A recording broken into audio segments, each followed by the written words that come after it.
7:30 to 10 p.m. Expand your horizons with a trip to Front Country Club, just 40 minutes southeast of Lincoln. It's worth a visit. When something breaks, you want someone you can trust to fix it right. Empire Repair is now open in Waverly and ready to serve our community with reliable auto repair and maintenance. From routine service to bigger repairs, our team is here to keep you on the road. Stop by Empire Repair in Waverly or call 402-786-2224 to schedule your service today. Empire Repair, proud to serve Waverly. Big value and big flavor meet at Wings and Rings thanks to the all-new delicious Duo Combo. This is the one you've been waiting for. Get one half-sized appetizer and 2 entrees with a side for only $19.99. Bring a friend for the best deal in town on any day of the week, during game time, or whenever the heck you want.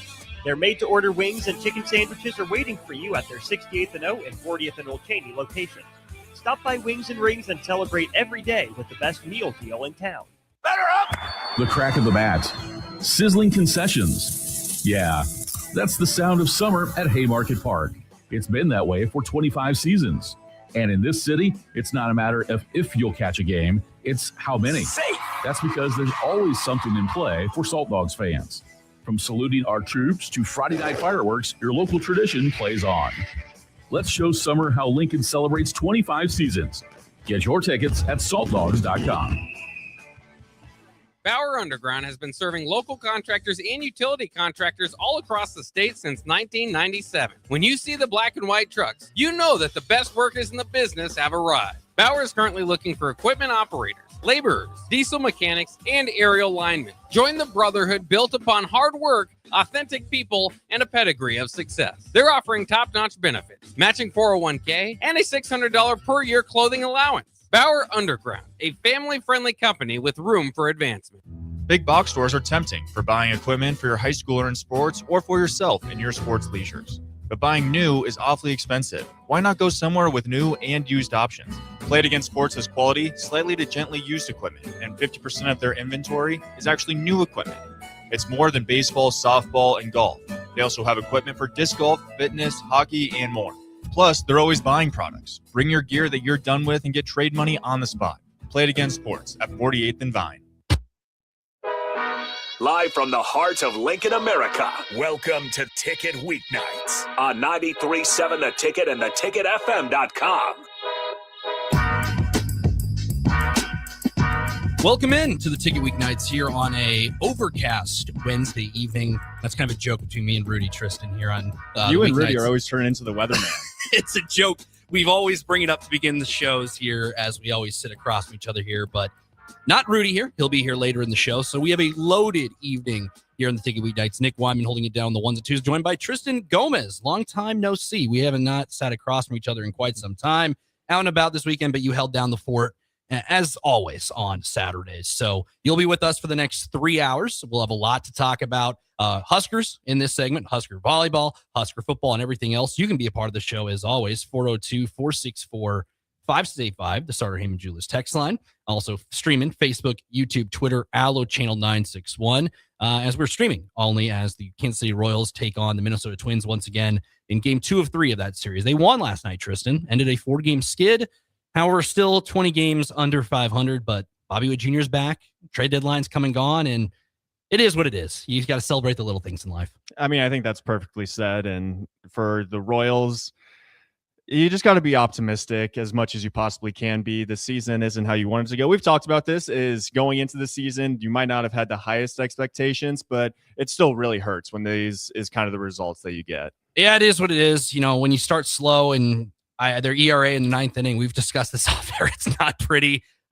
They announced that Stephen Kolek and Ludner Avila are on the getting Tommy John surgery. So already a banged up rotation, getting more banged up. It's not a great 1-2 combo right now. But as we go on, we're going to talk a lot of Huskers, as we mentioned. We're sticking with Husker football here for the first half of this hour, then leading to Husker volleyball as they have a lot of national exposure to begin not only the start of the season, but also throughout the rest of regular season play leading into the postseason. So if you want to be a part of the conversation, 402-464-5685. So Tristan, Husker football, it's fall camp is officially started. And I think, it's an interesting time this year with Nebraska football, especially with, the offseason that they had. It was interesting. We were here for the spring game. It's come and gone. Off season's come and gone. And now here we are. Everybody's holding down the fort.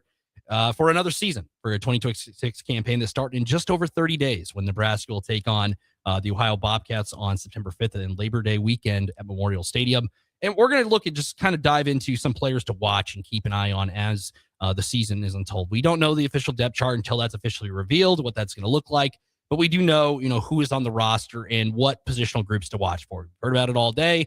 Bach and the Blackshirt did a good breakdown of kind of all the positional groups for today. They'll continue to do that as well. But Tristan, I'll let you start. What's a name, that catches your eye as camp begins? Obviously you can say the quarterback, Anthony Calandria. You can name some running backs. You can name the offensive line. But what is kind of the number one guy on the offensive side of the ball that you're kind of keeping your eye on as the 2026 campaign enters here soon?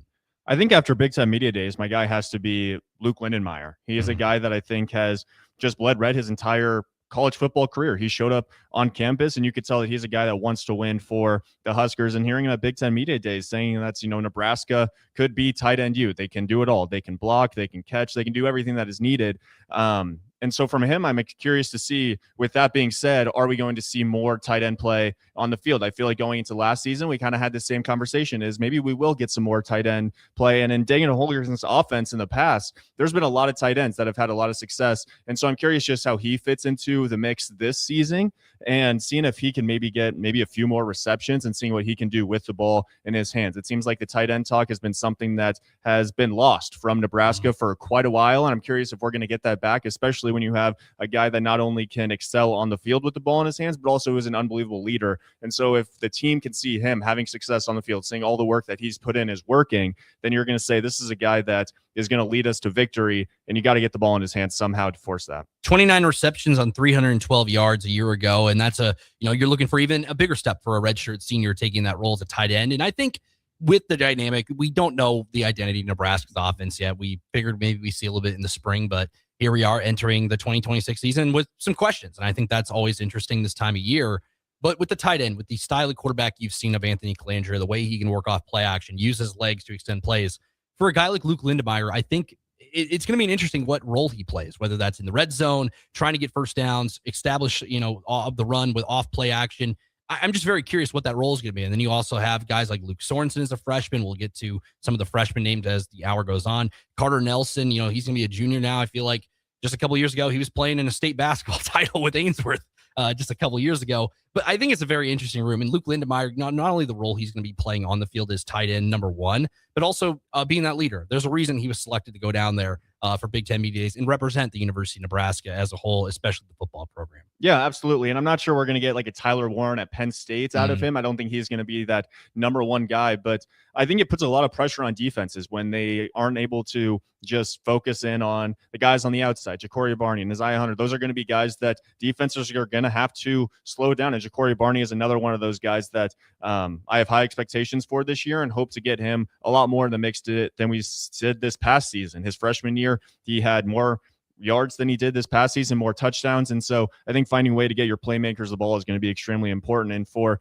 Luke Lindenmeyer, I think he's a guy that is physical. He's a nightmare to guard. He also has the speed to go along with it. If you put an outside linebacker on him, it's a nightmare. You put a safety on him, he's got the size advantage. He's got so much of an advantage out there. And so you just have to find a way to put the ball into his hands. And then Ja'Cory Barney, who I just mentioned, he might be the fastest player on the field at any given time. And I think it's going to be important to get him the ball, whether it's a jet sweep or it's finding ways to get him open downfield. I feel like last year they tried to get him a ball a few times. They had him rush a little bit, but it's going to be important to get him the ball downfield and make some things happen and beat guys one-on-one. And I think, leading into some of those skill position guys, the running back room, that's going to be a huge topic of discussion, not only today in this hour here on the Ticket Weeknight slate, but also throughout the first couple games of the season, because you have Isaiah Mosey, you have Mekhi Nelson, who looks like he's going to be cleared to play despite, some off the field things. Jamal Rule, we saw him in the spring game kind of catch lightning in a bottle and take advantage of those opportunities as a true freshman. Quentin Ives is back there. Connor Booth and Tiki Hayes is the newest addition coming over from Penn State, was at Iowa Western as well. So you have that JUCO guy coming in mixed in with all these other names, and these guys looking for opportunities. Yes, Mekhi Nelson had that in the bowl game. A couple other guys have had a handful of carries. Isaiah Mosey moving from that receiver position to the running back group. They didn't have a whole lot of opportunity last year because, you couldn't take Emmett Johnson off the field. But I think this group of guys, somebody's got to seize that opportunity, and I'm excited to see what that fall camp's going to look like. But also those first 3 games of the season, who grabs that opportunity, who grabs that brass ring before Big Ten conference play comes around. That's a position group that I want to say I'm worried about, only because last year you had Emmett Johnson, who took 80-90% of those carries, and he ran with it. And I think that's very important for a lot of positions, is you give the guy the opportunity and you know that he is the guy, he knows he's the guy. And so he's going to go out there and he doesn't almost have to worry about, am I going to get pulled this next play? Or if I struggle on this drive, is someone else coming in for me? I think early in the season, it's going to be important, against Ohio, Bowling Green, North Dakota, is to give a lot of guys opportunities. And Jamal Rule is one that I'm super excited about, especially after the spring game and the athleticism that he has. And I think it would be really good to give those guys opportunities then and see who almost just takes that spot.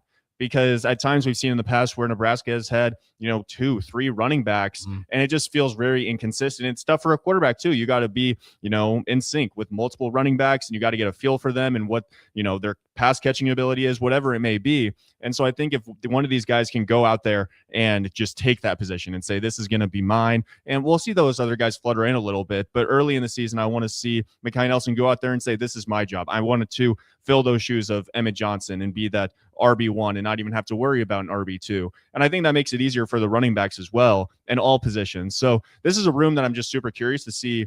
Is there going to be a lot of bouncing around? Is it going to change by drive? What is it going to be? Is there going to be a goal line guy? And I think it would be beneficial and, really good for the team as a whole if one of those guys just takes the job for himself. Do you find that interesting? Like where you have yes, Emmett Johnson was the guy. You could not take him off the field last year for, you look at the production he had for Nebraska's offense as a whole. But with these guys, yes, you can get a guy who could be a third down back, guy who can be a goal line specialist, guys who can be out there on first down. I think it's kind of an interesting dynamic with Nebraska's offense because, a guy could run a couple plays and you have fresh legs, get a breather. You didn't really have that last year. And Emmett Johnson, despite playing so many downs, was able to be productive regardless of how many snaps he played in a role. I think that's an interesting dynamic. Like you mentioned, you can get a guy who sits out a couple plays and comes in, gets a screen pass out of the backfield, picks up a first down, subs out, and you sub another guy in. I think that throws a little wrinkle in because I think, you look at the other teams Nebraska has to play. They have to scout these running backs, and you'll see a handful of them through weeks 1, weeks 2, and weeks 3, leading up probably to that Michigan State game where you finally maybe see somebody, grab that brass ring, as I mentioned, to be the running back, the starting running back for Nebraska. But you got to do that homework on each of the guys because each guy brings a different style of play. Everybody's dynamic in different ways. And I think that is going to add a wrinkle into everything as the season progresses. There's a lot of time until the season actually starts. And there's a lot of time in fall camp where guys are going to show that they are, a first team guy or they're a second team guy. And we're not going to know that right now, especially being on the outside. But with, the 5-for-5 rule, Jamal Rule is a guy that I would like to see out there early, because if you have a young guy who can play at this college level, get him out there early, because Ben, by the end of the season, he's not really a freshman anymore. He'll have a lot of snaps. He's got to earn that, of course. But then if you're Mekhi Nelson and Isaiah Mosey, you've heard all the talks from the outside. You've heard a lot of people saying, why didn't we go in the transfer portal and get a running back? Who's going to fill these shoes of Emmett Johnson? Maybe people weren't satisfied with what we saw in the bowl game against Utah. And I think all that is, as an athlete, you don't want to take all of that in and say, this is super important to me. But I think hearing that just gives you a little bit of a chip on your shoulder to say, I'm going to go prove some people wrong. I'm going to go show that this is my position for the taking. And I wouldn't mind if we get a Penn State situation where it's Katrin Allen and Nick Singleton. Not sure that's going to be the case, but I think just having those guys really compete and just feel like there's a really close race for that RB1 spot could be super beneficial. And I hope that by the time we get into Big Ten play, as fans and as the team, we're confident that we have a guy that can go out there and running back that probably isn't going to fill those shoes of Emmett Johnson like we really would. He was absolutely unbelievable, but one of those guys that just says, this is my position. Like you said, Emmett Johnson, almost irreplaceable. And, maybe it's a production of guys, like you said, like a Penn State situation where you have two really good running backs who step up and fill that role as a good 1-2 combo. We won't know until that first depth chart's officially released, but as we know in college football, depth charts change from time to time, and somebody's got to grab that brass ring and move up to RB1 as the 2026 season approaches. Moving to the other side of the ball, the defense, I think there's a lot more interest on this side. Rob Orridge coming in, new scheme. He obviously just came from San Diego State, bringing in a couple of his guys as well. There's so many different names on this defense and a lot of question marks. But who are some guys that, stand out to you as guys like, okay, this guy's a key to Nebraska's success on the defensive side of the ball in 2026? Because we saw last year down the stretch against Iowa, against Penn State, against Utah, stuff happens. Those you didn't end on a high note. Now you have a new voice in there in your locker room, some familiarity as well. Who kind of stands out to you entering 2026 on defense? Yeah, I think it's going to come down to the front seven. And I think that's where Nebraska might have lost a few games last year. So it's got to be that front seven, primarily that kind of middle linebacker section. I mean, you have Vincent Schaefer's coming back. He's going to be a guy probably taking over in that Mike linebacker position. He's the leader of the defense. If you have a guy that is a good leader on the defensive side of the ball that people can rally around, that helps a lot. But then also we saw that the tackles were an issue last year for the defense as a whole. And so if guys can get past that line of scrimmage on the offensive side, do we have linebackers that can fill holes in it and also make a tackle? And Owen Chambliss, I think, is a guy that a lot of people have a lot of question marks about. He came with Rob Ulrich. What is that going to look like? And maybe he's a guy that's really going to help this entire, defense, as he has already been in this sort of scheme. He's been in this sort of defense. He knows the terminology. He understands it really well. And so if you have two middle linebackers that are just freight trains out there and aren't afraid to get physical and can make plays, it makes it tough for a fullback or a running back to want to go through those holes, knowing those are the guys I got to meet in the hole. And so I think just seeing that middle linebacker room and, what they put out there on the field and how they lead this defense is going to be super interesting. And I think Vincent Schaefer's Jr. there, like you said, that Mike, and I think, the other linebacker there you mentioned, Owen Chambliss, he is familiar. He's familiar with this defensive scheme that Rob Orch is trying to run, that 4-2-5. Those two guys are going to be, like you said, going to combat one another. I think up front, Cameron Lenhart, Riley Van Poppel, there's a lot of experience in those two guys and what they've done over the last couple of seasons. I think they're very intriguing up front because, like you said, Nebraska, maybe last year, a couple games decided up front. And I think those two guys, more snaps on their belt, they're going to be huge up front. Owen Stoudemire's another name in there. There's so many question marks around this defense, but I think when you lean on guys like the Owen Chambliss, like Dwayne McDougald III, those two guys who have experience in that Rob Orch system, plus the experience that Nebraska brings back, I think it's a very interesting dynamic entering 2026, Tristan. Yeah, I think you have a defense that had a lot of question marks last year, and you had to get rid of John Butler, and now you have a guy that's bringing in a whole different scheme and going from the Mountain West Conference to the Big Ten, where it gets extremely physical. And I feel like we've talked about this plenty, and it seems like anyone you talk to Nebraska football about it's the line of scrimmage. You can think way back in the day, Nebraska dominated the line of scrimmage each and every game. And on the defensive side, you could not move an inch. And on the offensive side, Nebraska's offensive line could move you a mile. And I think just trying to get back to that and understanding in the Big Ten, you've seen how teams have beat Nebraska. It's the ground and pound. You think to Minnesota last year. You think of Michigan when it really mattered is they could just put the ball on the ground and be a force. And so for Nebraska on the defensive side is how are you going to slow that down? And when it gets late into the game, where we've seen from Nebraska in the past is it's once that fourth quarter comes, are we still going to be able to get past that line of scrimmage and get into the backfield and make some things happen? We saw how much of a drive killer sacks are last year. For Nebraska's offense. If Nebraska's defense can force a few more turnovers and, get some sacks or some tackles for loss, that just brings a huge momentum to you. And so in the fourth quarter, you already feel like you're on the winning side, even if it's a tie ball game. So for Nebraska, I think it's going to come down to the line of scrimmage and that defensive line, like you said. And I think it's as a whole, Nebraska's identity, not just on defense, special teams, offense, altogether, what you want to be known as. I mean, we see a team, I hate to mention, like a team like Iowa. They don't do anything flashy. They have the big boys up front. They have a good tight end. They usually have a solid special teams game that can change the game, whether it's a field goal, a punt, or even a punt return or a kickoff return. They're able to change that dynamic of game just with one simple play.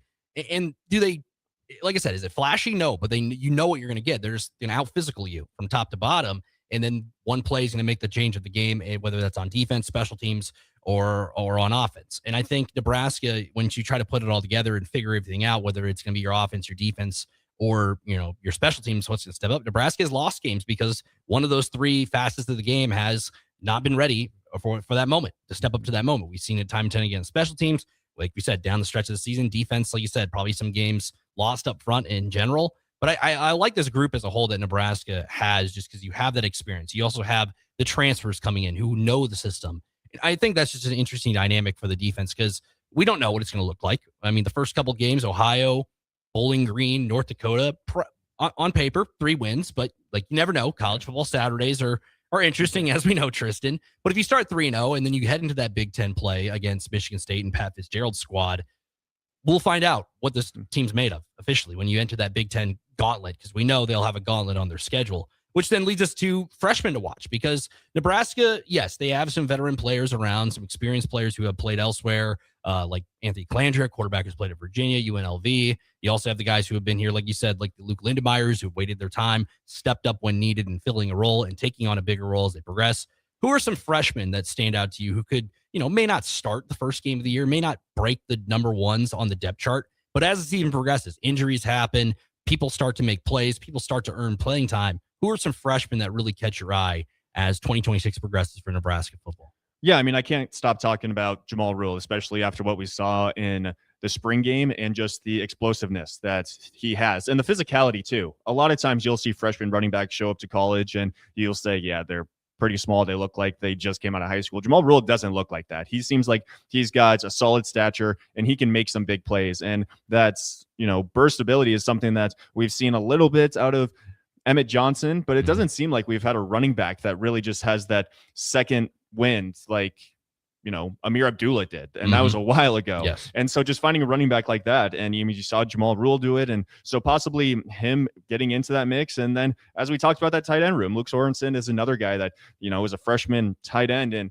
what are we going to see out of him? There's a lot of things that make tight ends at the college level a lot more difficult than at the high school level. One, it's you're not getting guarded by guys that are typically 8 inches shorter than you or slower outside linebackers, whatever it may be. But then also the blocking aspect is so important, because at the tight end position, especially in the Big Ten, is you got to put a body on some big dudes. And so for Luke Sorensen, if he does get an opportunity to get in there, I think he has the athleticism. We've seen that in his highlight tape and everything. But if he can get in there and, make some unbelievable catches, but also when we are in that run game, can he, withstand it? Yeah, and they have, obviously, like I mentioned, Carter Nelson there in that tight end room. And yet, like you said, Jamal Rule, we talked time and time again against him. Like you said, he looks like he belongs. Like we saw in that spring game, you would have told me he was on the team last year, I'd have been like, yeah, probably was in the running back room, just the way he's built entering that freshman season. But yeah, I think Luke Sorensen was one of the two that I wrote down, because you have Luke Lindemeyer is going to be your tight end one, but then Carter Nelson's been battled some injuries, and Luke Sorensen, he's an early enrollee. He's been in the system now, knows what he expected. And like you said, you're not asking him to take over tight end one, but be a pass blocker and do that. And then once you get in that red zone, maybe you work off play action with a play style like Anthony Calandria, talking about that again, roll out of the pocket, maybe find a tight end like Sorensen just to make that one grab. And that one grab, we're not asking him to get 100 yards a game. Maybe he makes one grab in the end zone, a tough grab, rolling out into that by that pylon, makes that catch, stretches over, and scores that touchdown. Because as we've seen time and time again in the Big Ten, Tristan, those plays is what matters and helps you win those ball games, those close ones, which Nebraska's been in time and time again. Yeah, and to mention Luke Sorensen once again, 6'3", 255 is what they have him down as. That is an absolute unit. So if it comes down to him getting used to this system and being a guy that can be out there on the field, he's going to be a menace to have to guard. And then also that's the guy that you want to put up against a big D end in the Big Ten. And I mean, as you touched on it, the fourth quarter and, late in the season in the Big Ten, where your body is beat up and it's not so much like the Big 12 where there might be a little bit of a lack of defense. You're going to see a whole bunch of air raid and yards are just going to be piling up. In the Big 10, every single play matters. And it seems like a lot of offenses will just be inching their way down the field. And in the Big 10, as you touched on, Nebraska has lost many of those late games. Yep. And so finding a way to have guys that can go out there, the leaders like Luke Lindenmeyer going out there in that fourth quarter and taking it from a team. It seems like that's been happening to Nebraska for years and years now, is in that fourth quarter. It seems like there's a glimpse of hope for this Husker team, and that team, the opponent just rips it away. So going into this season, I bet that's a big emphasis in the locker room, and Matt Rule has talked about it a ton, is late in the season and late in the game, Nebraska has to be better. And I think that comes down to culture and identity that the coaching staff has to instill into these players, and then these players can become a player-led team. And I think I'll throw out one more name before you wrap up this segment. We'll talk more about the defining games of Nebraska's football season, because all 12 games matter, but which games after a stretch of games really stand out on the schedule as a whole. I think Danny Odom III, he's going to be probably a backup cornerback. He's a freshman. You look at the recruiting, look at wherever you look, he's the highest ranked cornerback recruit in program history. Yes, that's just, how he come in. You still got to play the games. But where he's sitting, he'll be sitting behind an experienced guy, redshirt junior Jeremiah Charles, more than likely in one of the corner positions. And I think for him, it's an interesting thing. You come in, maybe play a couple snaps, maybe you make a big play on defense, and you step up in those moments. Injuries happen. We've seen it time and time again with Nebraska football, college football in general. injuries happen. It's very rare that an entire team stays healthy, and he might be called to action real quick as a freshman and have to step up in those big moments. So, and that's just not only for him, but a lot of the other freshmen on the roster, because you never know when your time is going to come, when that moment's going to be through. I mean, we saw with the quarterback position last year, TJ Lateef getting put in there on a Saturday night game against USC blackout. And like you said, like, you have to be ready for the call and answer that call when it comes. And I think Danny Odom's in an interesting spot where, yes, he probably will get some snaps, but how many is that going to be? And how can he jump at that opportunity to continue to grow and be on the field more as, time goes on through that 2026 season? Yeah, and the cornerback position, you could argue, is the toughest in football. I've talked to Dallas Beanham, who I went to high school with at Millard West, went to South Dakota State. Now he's with the New Orleans Saints. And he talks about you could be dominant for an entire game, and then one play happens and everyone hates you because you give up a long ball for a touchdown late in the game. It's one of those positions where you have to be on your game at all times. And in the Big Ten, we've seen wide receiver after wide receiver that's getting drafted into the first round. We're going to see plenty of guys that in those teams that Nebraska is playing this year from Ohio State. You could argue it's wide receiver U. I would say it is. Oregon, Indiana, so many teams that are going to have drafted wide receivers this season. If you put him out there, is he going to be able to hold his own? And is he going to be able to lock those guys up and not give up that big play? Yeah, wide receiver U, I'm not gonna fight you on that one. They've got some pretty good wide receivers in the past couple of years, and a pretty good one this year with Jeremiah Smith and company as well. So we're going to go to break. On the other side, we'll keep the discussion with Husker football rolling. What are some of the defining games of the 2026 season? We'd love to hear from you. 402-464-5685. Starter Heyman Julius texting. He's Tristan Gomez. I'm Nick Whyman. We'll be back for segment 2, talking about Husker football here on the Ticket Weeknights on 93.7 The Ticket. Hey, Husker Nation. This is Todd Euler, 2-time national champion with Window World Lincoln. Are you ready to transform your home? We offer exceptional replacement windows, doors, siding, and roofing that will elevate your home's curb appeal and value. As a nationally known, locally owned business, we treat you like family and work tirelessly to deliver the best for less. Don't wait to give your home the upgrade it deserves. Contact Window World Lincoln today at 464-7313 or check out windowworldlincoln.com. Let's make your home the talk of the neighborhood. At Anderson Ford, we offer a 5-day return or exchange policy, so you can make sure the vehicle you choose is the best vehicle for you. No pressure. Right now, lease a 2026 Ford F-150 for $198 per month for 36 months. Experience better at Anderson Ford. Stock number 1008623, $198 per month lease for 36 months with approved credit, 7,500 miles per year, 14,000 with signing. No security deposit required. Tax, title, and license fees extra. Residency restrictions apply. Program subject to change. Must take new retail delivery from Anderson Auto Group by 7/6/26.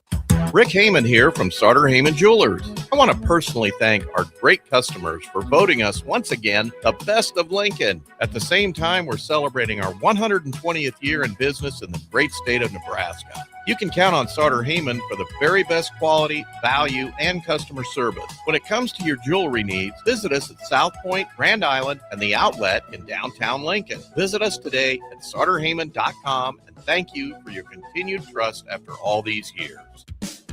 Hey there, this is Paul Scheel, owner of High Electric. I want to thank our friends and loyal customers and introduce High Electric to those looking for a new electrician. We've been serving the Lincoln and Omaha area for over 30 years, from design to install, upgrades, and repair. If you are a homeowner or a small business needing some electrical work, call us at 402-466-6606 or check us out at hyelectric.com.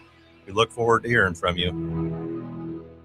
If you become ill or injured at work and need an experienced attorney, call Liberty Law Group. The attorneys at Liberty Law Group will defend you in court, protect your rights and freedom to get you the best possible results for your case and the justice you deserve. Trust your rights and freedom to Liberty Law Group, attorneys serving Nebraska and Iowa. Call them today at 877-404-5238. That's 877-404-5238. Or check them out online at libertylawgroup.com. If one of the things running through your mind as a business owner is the recurring worry of possible cyber attacks, you can let out a sigh of relief. Hamilton Business Technologies has you covered. As the official business IT partner of the Huskers, we offer real-time threat monitoring, advanced security protocols, and more to keep your data safe from harm. We care about the success of Nebraska businesses and communities like yours. Learn how we can help you at hamiltonisbusiness.com. Hi, Kendall Warnock here, owner of A1 Automotive. If you own a BMW, Audi, Volkswagen, or Mini, you know specialized service matters. Our team uses advanced diagnostic equipment, OE equipment, including factory-level software to accurately diagnose and repair your vehicle. Dealer-level capabilities with hometown service. A1 Automotive, 1117 L Street. You can call us 402-477-4660. At Parkview Animal Hospital in Lincoln, it's not just their professional care that sets them apart, but their warm staff and state-of-the-art facilities. Whether it's for a routine checkup or a comprehensive medical procedure, at Parkview, your pet isn't just another number, but a valued member of their caring family. Visit them at pahlincoln.com today and in person just south of 14th and Pine Lake Road. Parkview Animal Hospital, your pet, our passion. For happier, healthier, furry friends. If you want to make new floor shopping easier, come to O Street Carpet. Hi, I'm Steve Carper. Our flooring professionals can help you choose the best flooring for you, your family, and your budget. We eliminate the confusion. Even better, you'll be enjoying your new flooring much sooner. No 6 or 8 week waits. We'll install right away and save you money on installation. Floor shopping made easy every day at O Street Carpet. O Street Carpet. 1732 O Street. Family owned and operated. Always the best value. Perch Merch is your one-stop shop for all your printing and promotional needs in Lincoln, Nebraska. They specialize in screen printing, embroidery, vehicle wraps, window wraps, print collateral, promotional products, and signage.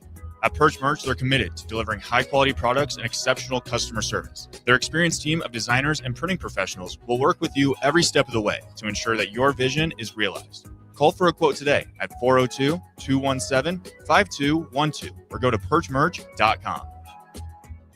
Get rid of pesky critters once and for all with Bats to Rats. Their expert team is here to help you reclaim your home. No more sleepless nights caused by crawling critters or flapping wings. Bats to Rats ensures a safe environment for every family member. Check the website at batstoRats.com for amazing offers, and if you mention this ad, you'll receive $10 off your initial inspection cost. Call Bats to Rats today at 402-781-8691. That's 402-781-8691. Bats to Rats. Back to the Ticket Weeknights on 93.7 The Ticket and theticketfm.com.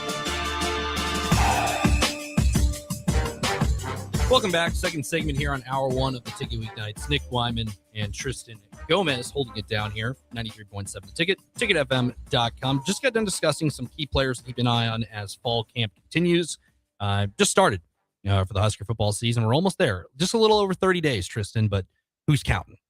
I know. I'm excited for it, and I feel like we touched on it as we started, is this offseason has been interesting, almost because it feels like there's a lot more silence. I think a lot of that's you can probably attest to. The media team has been focused on Nebraska basketball, Nebraska baseball, Nebraska softball, so many great things that have gone on, in 2026 for these Husker programs, but it still feels like there's a lot less of the program trying to get us to drink the Kool-Aid. I think Matt Rule and company understands that it's going to have to be them just putting the results on the field. People don't want to hear about how it's going to be great. We just want to see it be great. And that was pretty much what they said, a week ago, well, less than a week ago, actually, to tomorrow at Big Ten Media Days, where, hey, didn't come here to be 7-6. And I think that was well established during Matt Rule's opening statement and his Q&A session during the Big Ten Media Days. But looking ahead to the 2026 season, defining matchups, the season is a roller coaster for every college football team. Well, majority of them, some of them, like Indiana, just runs the table. However, they were challenged with a couple teams throughout last year. We saw the Big Ten title,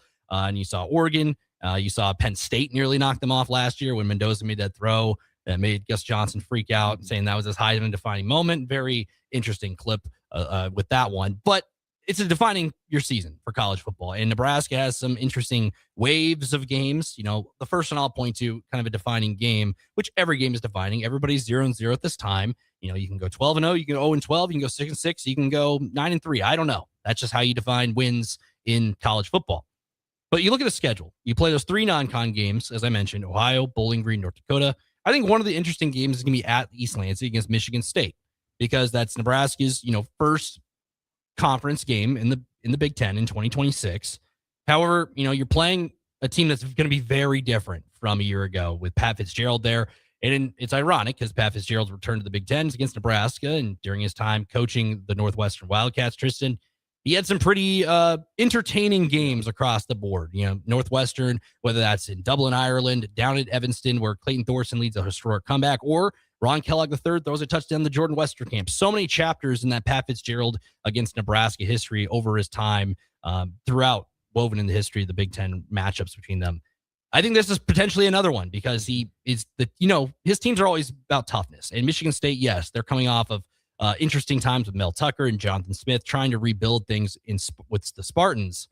I think they're going to be a different team when that team comes around on September 26th in East Lansing. Yeah, and this is a program that in kind of the 2010s was one of the top in the Big Ten. I mean, they made a college football playoff. This has been a really good program, and I think they still have that idea that they want to get back to that status and competing with, their in-state rival in Michigan and, Ohio State and all of those teams. Very similar to Nebraska, and you could argue that every team in the Big Ten is going to do that. But I think that's a good game to mark down, especially just being in the Big Ten. That's when Big Ten play opens up. We hope that we're going to see Nebraska, take care of business, and those three non-con. We're going to see Anthony Calandra continue to get more and more comfortable at that position. And then against Michigan State and the rest of the Big Ten, you want to hope that, he's in full form and he understands the offense, and Dana Holgorsen we can see that playbook that we saw Dana Holgorsen have at West Virginia and in Houston, and those different, wide variety of plays. It seems like it's been kind of elementary a little bit these past few years, but I think if we can give him the opportunity with Anthony Calandra to spread it out, I think Michigan State's going to be a big one. And to continue on some of these bigger games, there's the top three that I think everyone has marked on their schedule of Indiana, Ohio State, Oregon, those big ones. But I think the ones that really mean the most for Nebraska and where this program is really going is when you're playing those teams that you could argue are kind of a similar caliber in the Big Ten. Right there, kind of in the middle of the pack, haven't made it to the top yet, but haven't dropped down to the bottom, and you could say like Purdue has. I think it's going to be those games such as Washington at home. That's going to be a big one coming off a bye week and after playing Oregon, as well as the Illinois and the Iowa. I think those are three teams that are in kind of that similar realm to Nebraska and being kind of in that 500, a little above 500 in the Big Ten. And those teams feel the same way, as these are the games that you have to win if you want to be in that conversation for a college football playoff or be in that top tier. And so I think those are the three games that I'm really thinking about. The reason I'm really talking about this East Lansing game is the history behind Nebraska and their Big Ten openers. Nebraska has dropped their Big Ten conference home game, the first conference game of the year, every year since 2019. That was when they beat Illinois that year when they opened with South Alabama, losing to Colorado in overtime. So it's been a while since Nebraska's won their first conference game. That's why I bring it up. I also bring it up because you play those three home games to start the year, Ohio, North Dakota, Bowling Green, in the respective weeks. They're going to East Lansing, which, and when they're a solid team, that's a rocking crowd there in East Lansing. So that's going to be Anthony Calandra going on the road. The first time this 2026 Nebraska football team goes on the road. And with that history of how the opening the Big Ten conference play has started since 2019, history is not on your side. But if you can win that game and go to 4-0, heading back home to play Maryland, I think momentum is a true thing in college football, and especially, get righting those wrongs of the ghost of the last couple passes of the Big Ten openers. That bodes well for the rest of the season after the first 4 games of the year. 100%. And every team goes into the season with the idea that they want to go undefeated, and you take it 1 week at a time, as every head coach in college football will tell you. And so they're going to take it 1 week at a time in those non-conference against Ohio, Bowling Green, North Dakota. But like you said, I feel like if you can open up Big Ten 1-0, then that puts you ahead of half the conference. And then that's something that you can just build off of. And you're never going to be the best version of yourself, or you hope not to be the best version of yourself that early in the season. But if you can show that all the work that we put in fall camp and that work that we've put in against these non-conference, non-power 4 teams is paying off, and we can compete against anyone in the Big Ten. It's tough to win in the Big Ten, whether it's Michigan State or Ohio State. It doesn't matter. It's tough to win those games. And so if you can go into East Lansing and take care of business, that not only just gives you a feeling of, all right, yeah, we're getting settled in and there's a lot more that we can do, but it just builds so much confidence. And for a new quarterback and a new system and a new defensive coordinator, if you can go score points, and if Rob Ulrich can build this defense up to slow teams down and not allow some of those high-scoring games we saw last year from Nebraska's defense, then you are feeling good going into the rest of the conference. I did put down a home game as one of the defining games. That's that Halloween game against the Washington Huskies, because They're coming off that road trip to Eugene and Oregon, and regardless of how that goes, I think momentum's a true thing. And if you win, that game against Washington, you kind of define yourself. You want to be in that top pack of the Big Ten. And Washington's an interesting team. Damon Williams is going to be back again after his kind of transfer portal thing. He's back for the Huskies, and Jed Fish. If Nebraska, wants to climb to that pack of the Big Ten, they have to beat teams like Washington in your home stadium. You can't let a team from the West Coast come over. And after that game against Oregon, like I said, if you lose that game, which Oregon more than likely could be in the top 10, but then again, college football is a weird thing. We never know. So I think winning that game at the end of October, leading into November, where Nebraska has struggled in recent memory in November, gives you some momentum entering that final stretch of regular season play. Yeah, and we've seen it from Nebraska last November is when you suffer one tough loss, let's say to Penn State, you can't let it lead into another. And so there's going to be so many games this year that you're going to be playing ranked opponents, and you can look back at the resume, and ranked opponents have not been Nebraska's forte for quite a while. And so I think, if you can knock off one ranked opponent this season, that's a huge victory in itself. But it's if you do play a ranked opponent and it really doesn't go the way that you want it to, like against Indiana, and then you follow up against Oregon, if those don't go the way you do, how are you going to respond? Especially, like you said, that's a defining game that you have 4 Big Ten regular season games after that. How are you going to respond after, taking on Indiana, Oregon? Can you pull out a W against Washington at home and say, all right, going into November where we have struggled in the past, we're feeling good, we're riding high going into this? Because last year, it wasn't that way. Last year, it was USC blackout, everyone's crazy excited, and it doesn't go the way you want it to. TJ Lateef comes in, wins against UCLA, but after that, it all just went downhill, and there was a lot of changes to the coaching staff, a lot of changes to the program in general. That defining game, I think, is going to be against Washington. And then after that, then you flip the calendar to November. As you mentioned, Nebraska has struggled against ranked opponents, but they've also struggled in the month of November. You'll get that road game against Illinois. We'll come back to that here in a second. Then you have Rutgers on the road in Piscataway. Then you come back home to face the Ohio State Buckeyes, as we mentioned earlier, and then that Black Friday game against the Iowa Hawkeyes. That last defining game for me, obviously, like I said, that home stretch of November is always a defining moment for every college football team. But I circle that Illinois game in Champaign because it's off a short week after that Halloween game against Washington. And Brett Bielema, like another coach, kind of like a Pat Fitzgerald, he's been in some interesting matchups with Nebraska, regardless of where he's been. And Illinois, he's going to have a new quarterback in Keaton Hauser after Luke Altmaier's ran out of his eligibility, brought him in, and look what he was able to do with him. Now you have Keaton Hauser was a former Big Ten guy. He was at Michigan State before that. Then he went to East Carolina. Now he is back with the Fighting Illini. And I think, it starts kind of that grueling stretch for Nebraska. They have to play 3 of its final 4 games on the road in Illinois, a physical team, kind of an old school Big Ten vibe to them. That's kind of where that grueling stretch starts. And however you handle that adversity in that first game of that stretch, that regular season in November, well, like you said, carries momentum into those final couple games of 2026. Yeah, and Illinois is a team back in 2024. Nebraska lost to in overtime, and there are plenty of guys still on this roster. And obviously, Matt Rule was coaching then. This is a team that you want to get your get back on because you played them really tough at home. You also, on a Friday night, you're feeling good about yourself going into that game, starting off the season 4-0, 3-0, I believe. And that was back to one of the home openers that Nebraska lost. This is a game that's, if Nebraska can beat Illinois, those teams that are almost in that similar conversation of, I believe that for most of the time, last year it wasn't the case. Year previous, it was the case. 4 teams from the Big Ten in the college football playoff. You'll most likely see 4 teams from the SEC, just with how the commissioners have been really arguing. And we saw last season how James Madison and Tulane got in, and those were both blowouts. I think all conferences are trying to get their name in it a little bit more. And I think the Big Ten has an opportunity to get 4 teams into that college football playoff. And in order to separate yourself from the 5th team to the 4th team, you got to beat those teams that are right in that area with you. And you got to be able to go on the road and beat some really good teams.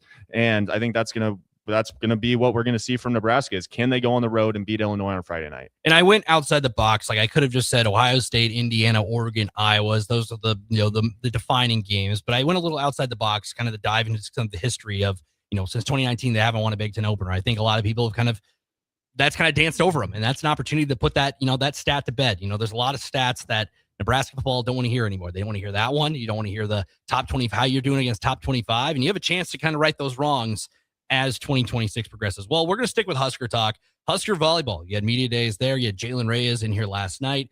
they have some interesting games on their schedule, some interesting sites. We'll talk about kind of the schedule as a whole it's very quick. We talk about football season coming, volleyball. They have their exhibition match soon, very soon at Pinnacle Bank Arena, one of the many sites they'll be at. He's Tristan Gomes. I'm Nick Whyman. We'll be right back. Talks about Husker volleyball here on 93.7 The Ticket. Lincoln is full of great golf courses in a state that is getting national recognition for exceptional golf. Friend Country Club is worth the drive, just 40 minutes from Lincoln and home to one of the state's most respected 9-hole courses. Enjoy their restaurant with popular items like a 14-ounce ribeye, 10-ounce sirloin, or chicken fried steak. Open Thursday through Saturday from 5:30 to 10 p.m. Expand your horizons with a trip to Friend Country Club, just 40 minutes southeast of Lincoln. It's worth a visit. When something breaks, you want someone you can trust to fix it right. Empire Repair is now open in Waverly and ready to serve our community with reliable auto repair and maintenance. From routine service to bigger repairs, our team is here to keep you on the road. Stop by Empire Repair in Waverly or call 402-786-2224 to schedule your service today. Empire Repair, proud to serve Waverly. Big value and big flavor meet at Wings and Rings thanks to the all-new delicious Duo Combo. This is the one you've been waiting for. Get one half-sized appetizer and 2 entrees with a side for only $19.99. Bring a friend for the best deal in town on any day of the week, during game time, or whenever the heck you want. Their made-to-order wings and chicken sandwiches are waiting for you at their 68th and O and 40th and Old Cheney locations. Stop by Wings and Rings and celebrate every day with the best meal deal in town. The crack of the bat. Sizzling concessions. Yeah, that's the sound of summer at Haymarket Park. It's been that way for 25 seasons. And in this city, it's not a matter of if you'll catch a game, it's how many. That's because there's always something in play for Salt Dogs fans. From saluting our troops to Friday night fireworks, your local tradition plays on. Let's show summer how Lincoln celebrates 25 seasons. Get your tickets at saltdogs.com. Bauer Underground has been serving local contractors and utility contractors all across the state since 1997. When you see the black and white trucks, you know that the best workers in the business have arrived. Bauer is currently looking for equipment operators, laborers, diesel mechanics, and aerial linemen. Join the brotherhood built upon hard work, authentic people, and a pedigree of success. They're offering top-notch benefits, matching 401k, and a $600 per year clothing allowance. Bauer Underground, a family-friendly company with room for advancement. Big box stores are tempting for buying equipment for your high schooler in sports or for yourself in your sports leisures. But buying new is awfully expensive. Why not go somewhere with new and used options? Played Against Sports has quality, slightly to gently used equipment, and 50% of their inventory is actually new equipment. It's more than baseball, softball, and golf. They also have equipment for disc golf, fitness, hockey, and more. Plus, they're always buying products. Bring your gear that you're done with and get trade money on the spot. Play It Against Sports at 48th and Vine. Concrete Industries has immediate openings for production laborers, operators, and drivers. Earn great pay starting at $21.50 per hour, plus health benefits, 401k, paid time off, and more. Right now, production laborers can earn a $1,500 hiring bonus, and drivers are eligible for a $2,500 hiring bonus. No experience? No problem. Concrete Industries offers on-the-job training and opportunities to grow your career. Start your future today. Visit concreteindustries.com. Lincoln's go-to for fun isn't new. It's a place that's been a staple of the city for years and is only getting better. Matson's Bowling and Billiards always has open bowling available with no long lines, unlike other centers. They have live music almost every weekend and great food at EJ's Bar and Lounge, with seating for 150 people. They have popular meals like the EJ Burger, pizza for the whole family, and famous EJ's Wings. Contact Sarah to book a party for friends, coworkers, or family at Matson's Bowling and Billiards, just south of 48th and Holdridge. Concrete Industries has immediate openings for production laborers, operators, and drivers. Earn great pay starting at $21.50 per hour, plus health benefits, 401k, paid time off, and more. Right now, production laborers can earn a $1,500 hiring bonus, and drivers are eligible for a $2,500 hiring bonus. No experience? No problem. Concrete Industries offers on-the-job training and opportunities to grow your career. Start your future today. Visit concreteindustries.com. Are you looking for a place to host company get-togethers, team meetings, or group events?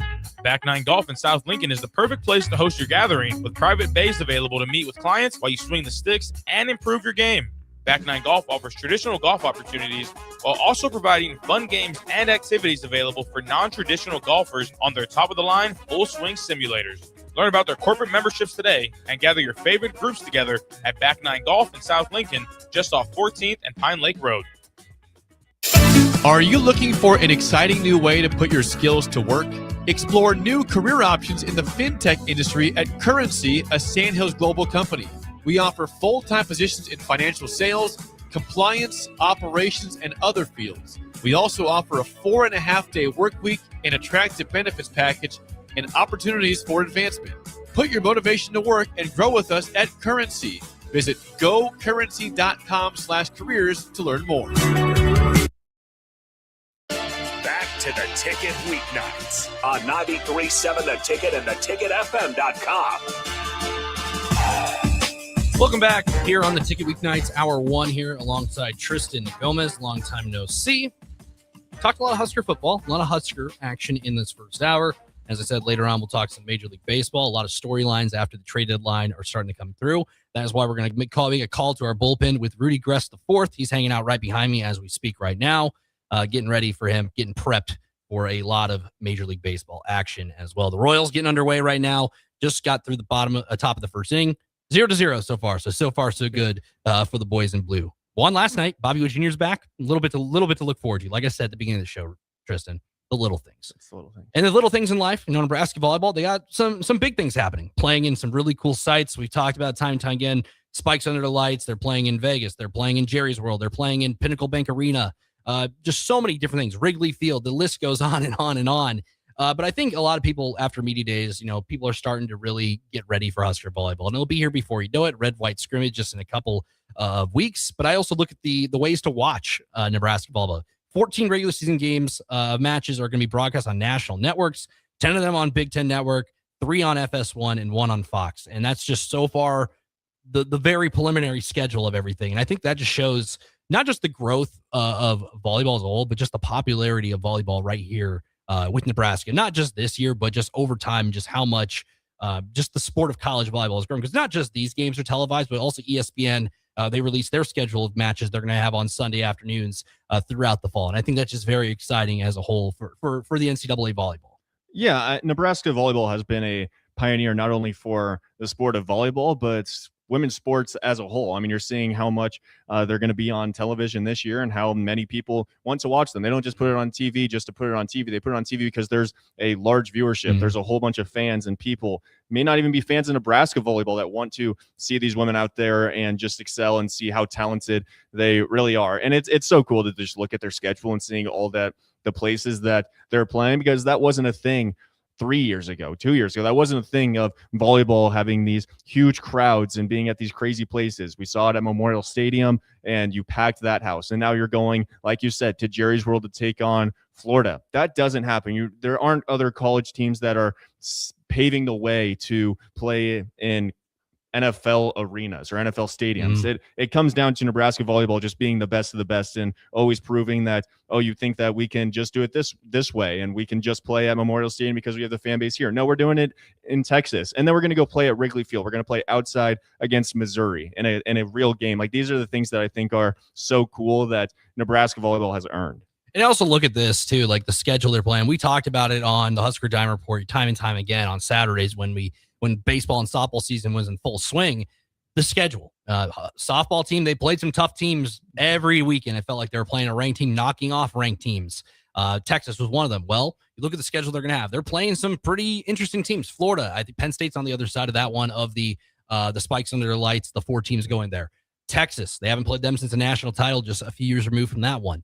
Little kind of a revenge tour in that one between the Longhorns and the Cornhuskers. Missouri, a former Big 12 foe, you're going to be playing them in Chicago at Wrigley Field. And the list goes on and on and on of teams you get to play. Baylor, Georgia Tech, Creighton. The last 4 times Nebraska and Creighton have matched up, it's gone 5 sets. It's a very exciting non-conference season. Then leads in the Big Ten, which also is going to be very exciting because you have your Penn States of the world, your Wisconsin, and the list goes on and on and on. And I think just it's an exciting time, not just because the football team's hitting practice, but the volleyball team is also bringing a lot of things. Because in year 1 of DBK, Danny Busman-Kelly, they lost 1 match. How many other programs can say they got a new coach coming in after a long time legendary status coach steps down and retires, you can say they only had one loss on their season with, one year head coach. Yeah, I mean, it's absolutely unheard of, and Busman Kelly has done a great job not only in the recruiting process, but also retaining players in the world of NIL and the transfer portal that we live in. She shows up on campus, and your best players all come back, and a lot of your best players are coming back for this season with national title sights in mind. I mean, you saw last year how great they were until they faced Texas A&M, and not a match that really went Nebraska's way at all. And you got to know that they have a chip on their shoulder, knowing we are the most talented team in the country. We're going to go find a way to win. Also exciting this season, Big Ten tournament, first ever. Yep. I think that'll be super sweet to see these teams not only just play these teams once, but then you're playing in win or go home games in the Big Ten tournament before you even get into, NCAA postseason. So I think it'll be cool for these teams to face each other once again. You might see them once again once you get to the NCAA tournament, but that is going to be a cool experience for the Big Ten. And to talk about that, that's Friday. That'll be Friday, November 20th to Wednesday, November 25th. It'll be here before we know it, down there in Indiana at the Fishers Event Center for the first ever Big Ten volleyball tournament. I think it's rather interesting. The SEC did it last year, and yeah, it is whatever, whoever did it first. But I think it's interesting because you have that dynamic of playing in a tournament before the NCAA tournament. And I think for a team like Nebraska, that, a team like Penn State, a team like Wisconsin, who's going to be in that upper echelon potentially in the NCAA tournament, you get a chance to kind of go through a tournament bracket before the NCAA tournament takes center stage in the college volleyball ranks. And I think that's going to be an interesting dynamic because you're going to get some good matchups even before the NCAA tournament goes. And who knows how the tournament shakes out. You might see one of your conference foes down the line as well.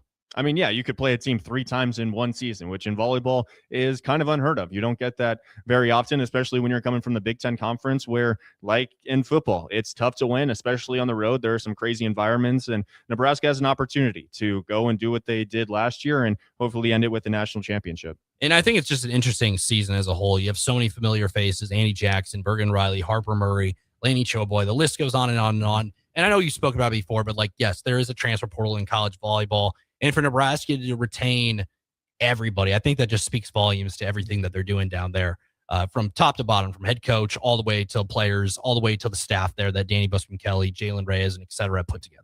Yeah, I mean, you don't retain players by being a mediocre program or a program that doesn't care about your players on and off the court. And we've had Jalen Reyes in here millions of times, and every time you hear him talk, you say, that's a guy that I want to play for.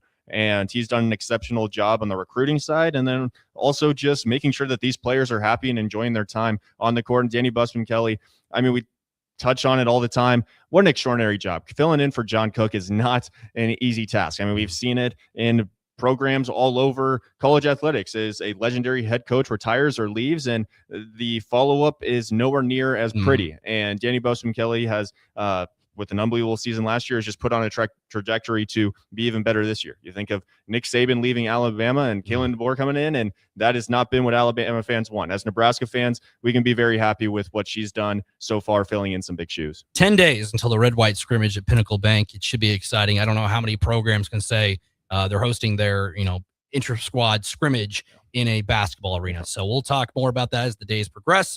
Like I said, 10 days away, but who's counting? On the other side, making a call to the bullpen, Rudy Gres IV, as we're going to talk about some baseballs. A historic first hit yesterday for George Lombard Jr., the New York Yankees. Tarek Skubal, now with the Dodgers. That's been a conversation in itself across Major League Baseball, but a lot else going into it. That is Tristan Gomez. Nick Whyman will be back for hour 2 of the Ticket Weeknights right here on 93.7 The Ticket. Hey, Husker Nation, this is Todd Euler, 2-time national champion with Window World Lincoln. Are you ready to transform your home? We offer exceptional replacement windows, doors, siding, and roofing that will elevate your home's curb appeal and value. As a nationally known, locally owned business, we treat you like family and work tirelessly to deliver the best for less. Don't wait to give your home the upgrade it deserves. Contact Window World Lincoln today at 464-7313 or check out windowworldlincoln.com. Let's make your home the talk of the neighborhood. At Anderson Ford, we offer a 5-day return or exchange policy, so you can make sure the vehicle you choose is the best vehicle for you. No pressure. Right now, lease a 2026 Ford F-150 for $198 per month for 36 months. Experience better at Anderson Ford. Stock number 1008623, $198 per month lease for 36 months with approved credit, 7,500 miles per year, 14,000 to signing. No security deposit required. Tax, title, license fees, extra residency restrictions apply. Program subject to change. Must take new retail delivery from Anderson Auto Group by 7/6/26. Rick Heyman here from Sartor Heyman Jewelers. I want to personally thank our great customers for voting us once again the best of Lincoln. At the same time, we're celebrating our 120th year in business in the great state of Nebraska. You can count on Sartor Heyman for the very best quality, value, and customer service. When it comes to your jewelry needs, visit us at South Point, Grand Island, and the Outlet in downtown Lincoln. Visit us today at sartorheyman.com, and thank you for your continued trust after all these years. Hey there, this is Paul Scheel, owner of High Electric. I want to thank our friends and loyal customers and introduce High Electric to those looking for a new electrician. We've been serving the Lincoln and Omaha area for over 30 years, from design to install, upgrades, and repair. If you are a homeowner or a small business needing some electrical work, call us at 402-466-6606 or check us out at hyelectric.com. We look forward to hearing from you. If you become ill or injured at work and need an experienced attorney, call Liberty Law Group. The attorneys at Liberty Law Group will defend you in court, protect your rights and freedom to get you the best possible results for your case and the justice you deserve. Trust your rights and freedom to Liberty Law Group. Attorneys serving Nebraska and Iowa. Call them today at 877-404-5238. That's 877-404-5238. Or check them out online at libertylawgroup.com. If one of the things running through your mind as a business owner is the recurring worry of possible cyber attacks, you can let out a sigh of relief. Hamilton Business Technologies has you covered. As the official business IT partner of the Huskers, we offer real-time threat monitoring, advanced security protocols, and more to keep your data safe from harm. We care about the success of Nebraska businesses and communities like yours. Learn how we can help you at hamiltonisbusiness.com. Hi, Kendall Warnock here, owner of A1 Automotive. If you own a BMW, Audi, Volkswagen, or Mini, you know specialized service matters. Our team uses advanced diagnostic equipment, OE equipment, including factory-level software, to accurately diagnose and repair your vehicle. Dealer-level capabilities with hometown service. A1 Automotive, 1117 L Street. You can call us 402-477-4660. At Parkview Animal Hospital in Lincoln, it's not just their professional care that sets them apart, but their warm staff and state-of-the-art facilities. Whether it's for a routine checkup or a comprehensive medical procedure, at Parkview, your pet isn't just another number, but a valued member of their caring family. Visit them at pahlincoln.com today and in person just south of 14th and Pine Lake Road. Parkview Animal Hospital, your pet, our passion. For happier, healthier, furry friends. If you want to make new floor shopping easier, come to O Street Carpet. Hi, I'm Steve Carper. Our flooring professionals can help you choose the best flooring for you, your family, and your budget. We eliminate the confusion.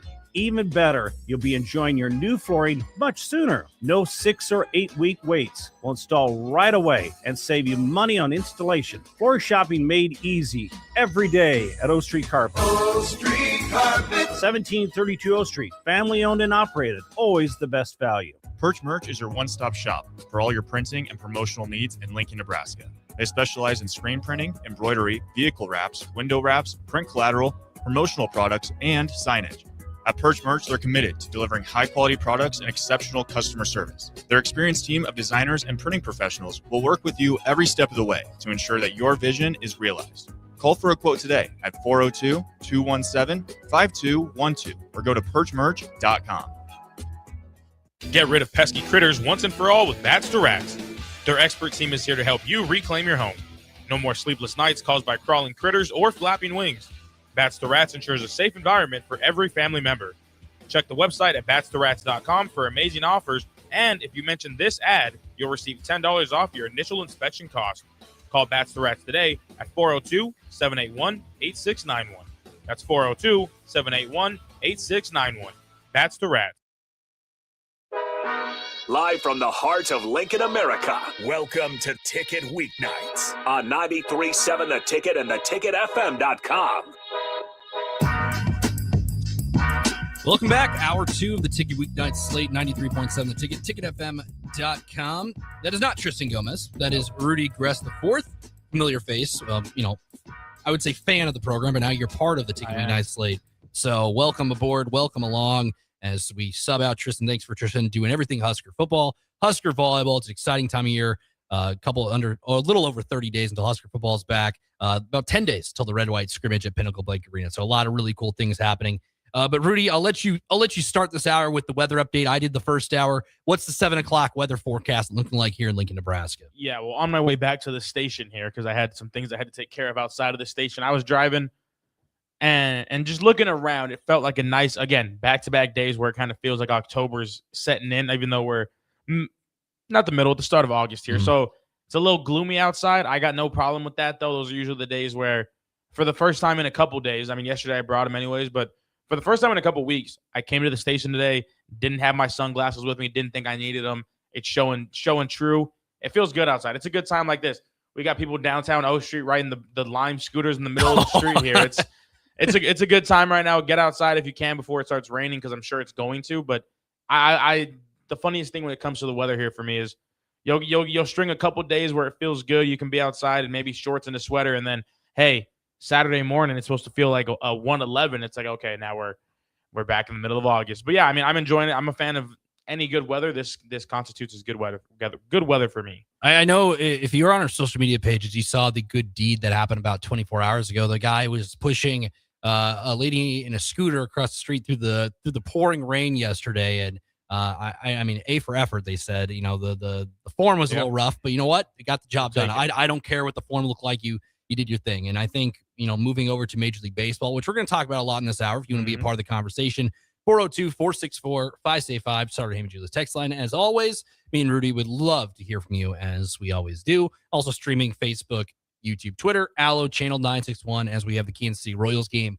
over the airwaves. Rudy, they won yesterday, 8-2. They didn't blow it against the Twins. They've been pretty good at doing that. Led by 3, scored 3 more. Bobby Wood Jr. is back. Andres Salvador Perez, you couldn't ask for more. However, they had 2 more pitchers get Tommy John surgery yesterday. So interesting times for the boys in blue, Rudy. You could say that for the boys in blue in America with the Kansas City Royals, or the boys in blue up in Canada with the Toronto Blue Jays. They're figuring it out.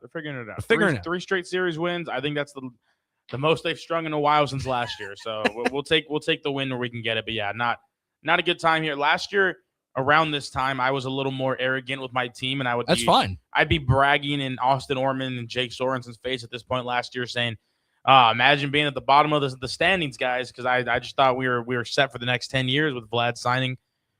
I would trade Vlad right now for a Tommy John Royals pitcher at this rate. But no, I mean, now we're at the same boat. I understand the struggle now with you guys. We're getting through it. It's not a fun time. There's a lot of good going around in baseball, though. We're going to get into more of that. And that's and if you are a fan of the Pinstripes, New York Yankees won yesterday 2-0 over the St. Louis Cardinals. And that was because of George Lombard Jr. He homered in a memorable big league debut as the Yankees, as I said, defeated the St. Louis Cardinals by a score of 2-0 last night. They're in a rain delay right now, so if you're a Yankees fan looking for something to listen, we're going to talk up the newest New York Yankee. That home run, 392-foot shot, gave the Yankees that 2-0 lead, which ended up holding on to it. He was the first Yankee shortstop to homer in his major league debut. He was the first homer by any Yankees player in his big league debut since Jason Dominguez did it in 2023. That was off Justin Verlander. And then one more stat with this before we go into a little bit more. At 21 years old, 63 days, Lombard became the 6th youngest Yankee player since 1985 to make his debut. And he's the 2nd youngest shortstop in that span. Derek Jeter debut in May 29th of 95 in Seattle was the other one. So kind of some historic stats with that. That's a very large expectation to fill, putting your name in the same sentence as Derek Jeter. But, you couldn't ask for a better start, especially with the Yankees. They have been kind of slumping as of late. Their defenses, I feel like every day there's some kind of error I see on social media with them, whether that's at first base, second base, everywhere in fold. But I've seen since, spring training, this guy was mashing in spring training this past year, and people are clamoring for him to get that shortstop job. However, Anthony Volpe was there, and the Yankees were kind of set in stone on running it back after last year falling to the Toronto Blue Jays in October. So the famous David Ortiz reference. But I feel like with a guy like him, this kind of gives you a little bit of momentum all around the clubhouse. Yes, he's the new face on the block, and he was the reason they won that game last night. A very low scoring affair, and the Yankees have struggled across the board. They're still in that playoff race right now, in the thick of it in the AL East, as we'll talk about going forward in this hour. But having that kind of life kind of burst into you, it'll be contagious, especially when Aaron Judge and company are on the shelf. Yeah, I was actually this morning, I went back and watched like a quick a quick recap of his debut. It showed me some of his at-bats, obviously the way the team was surrounding him. When they showed the replay of the home run, it was a hanging sweeper, hanging slider up and not in, but up in the plate, up on the middle of the box and everything. So I mean, it was center cut for him. He had taken the pitch before that for the similar location, same pitch there. And I think when a hitter can do that and kind of adjust to know how to sit back on a pitch is always great. Maybe more of a mistake on the pitcher throwing the exact same pitch, a little worse location for sure. But he hits the home run. He's rounding the bases. Obviously, the fans are going crazy. Zach Hampel almost catches the ball there. Of course. Yeah, I put you and Hampel in the same regards of y'all's ball knowledge. I don't know about that. You're a Zach Hampel to me. I'm not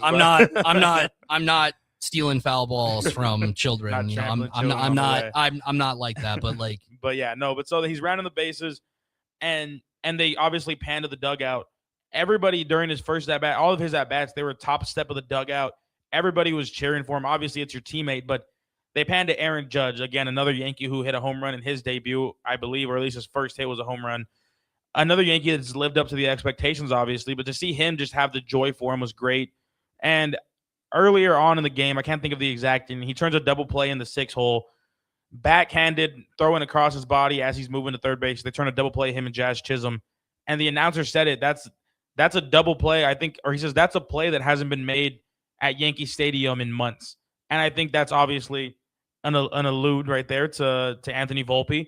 And I think it's just crazy, that situation, because, yes, it lined up to be the story. There's pictures of him meeting Jeter as a kid. He was always wanted to dream to be the Yankee shortstop, and I get that. But hearing Aaron Boone just talk about him it's crazy, because obviously if you're in the MLB realm, you know who John Boy Media is. You know the voiceovers. They do a podcast pretty frequently, weekly, with Aaron Boone on the show, the Yankees manager.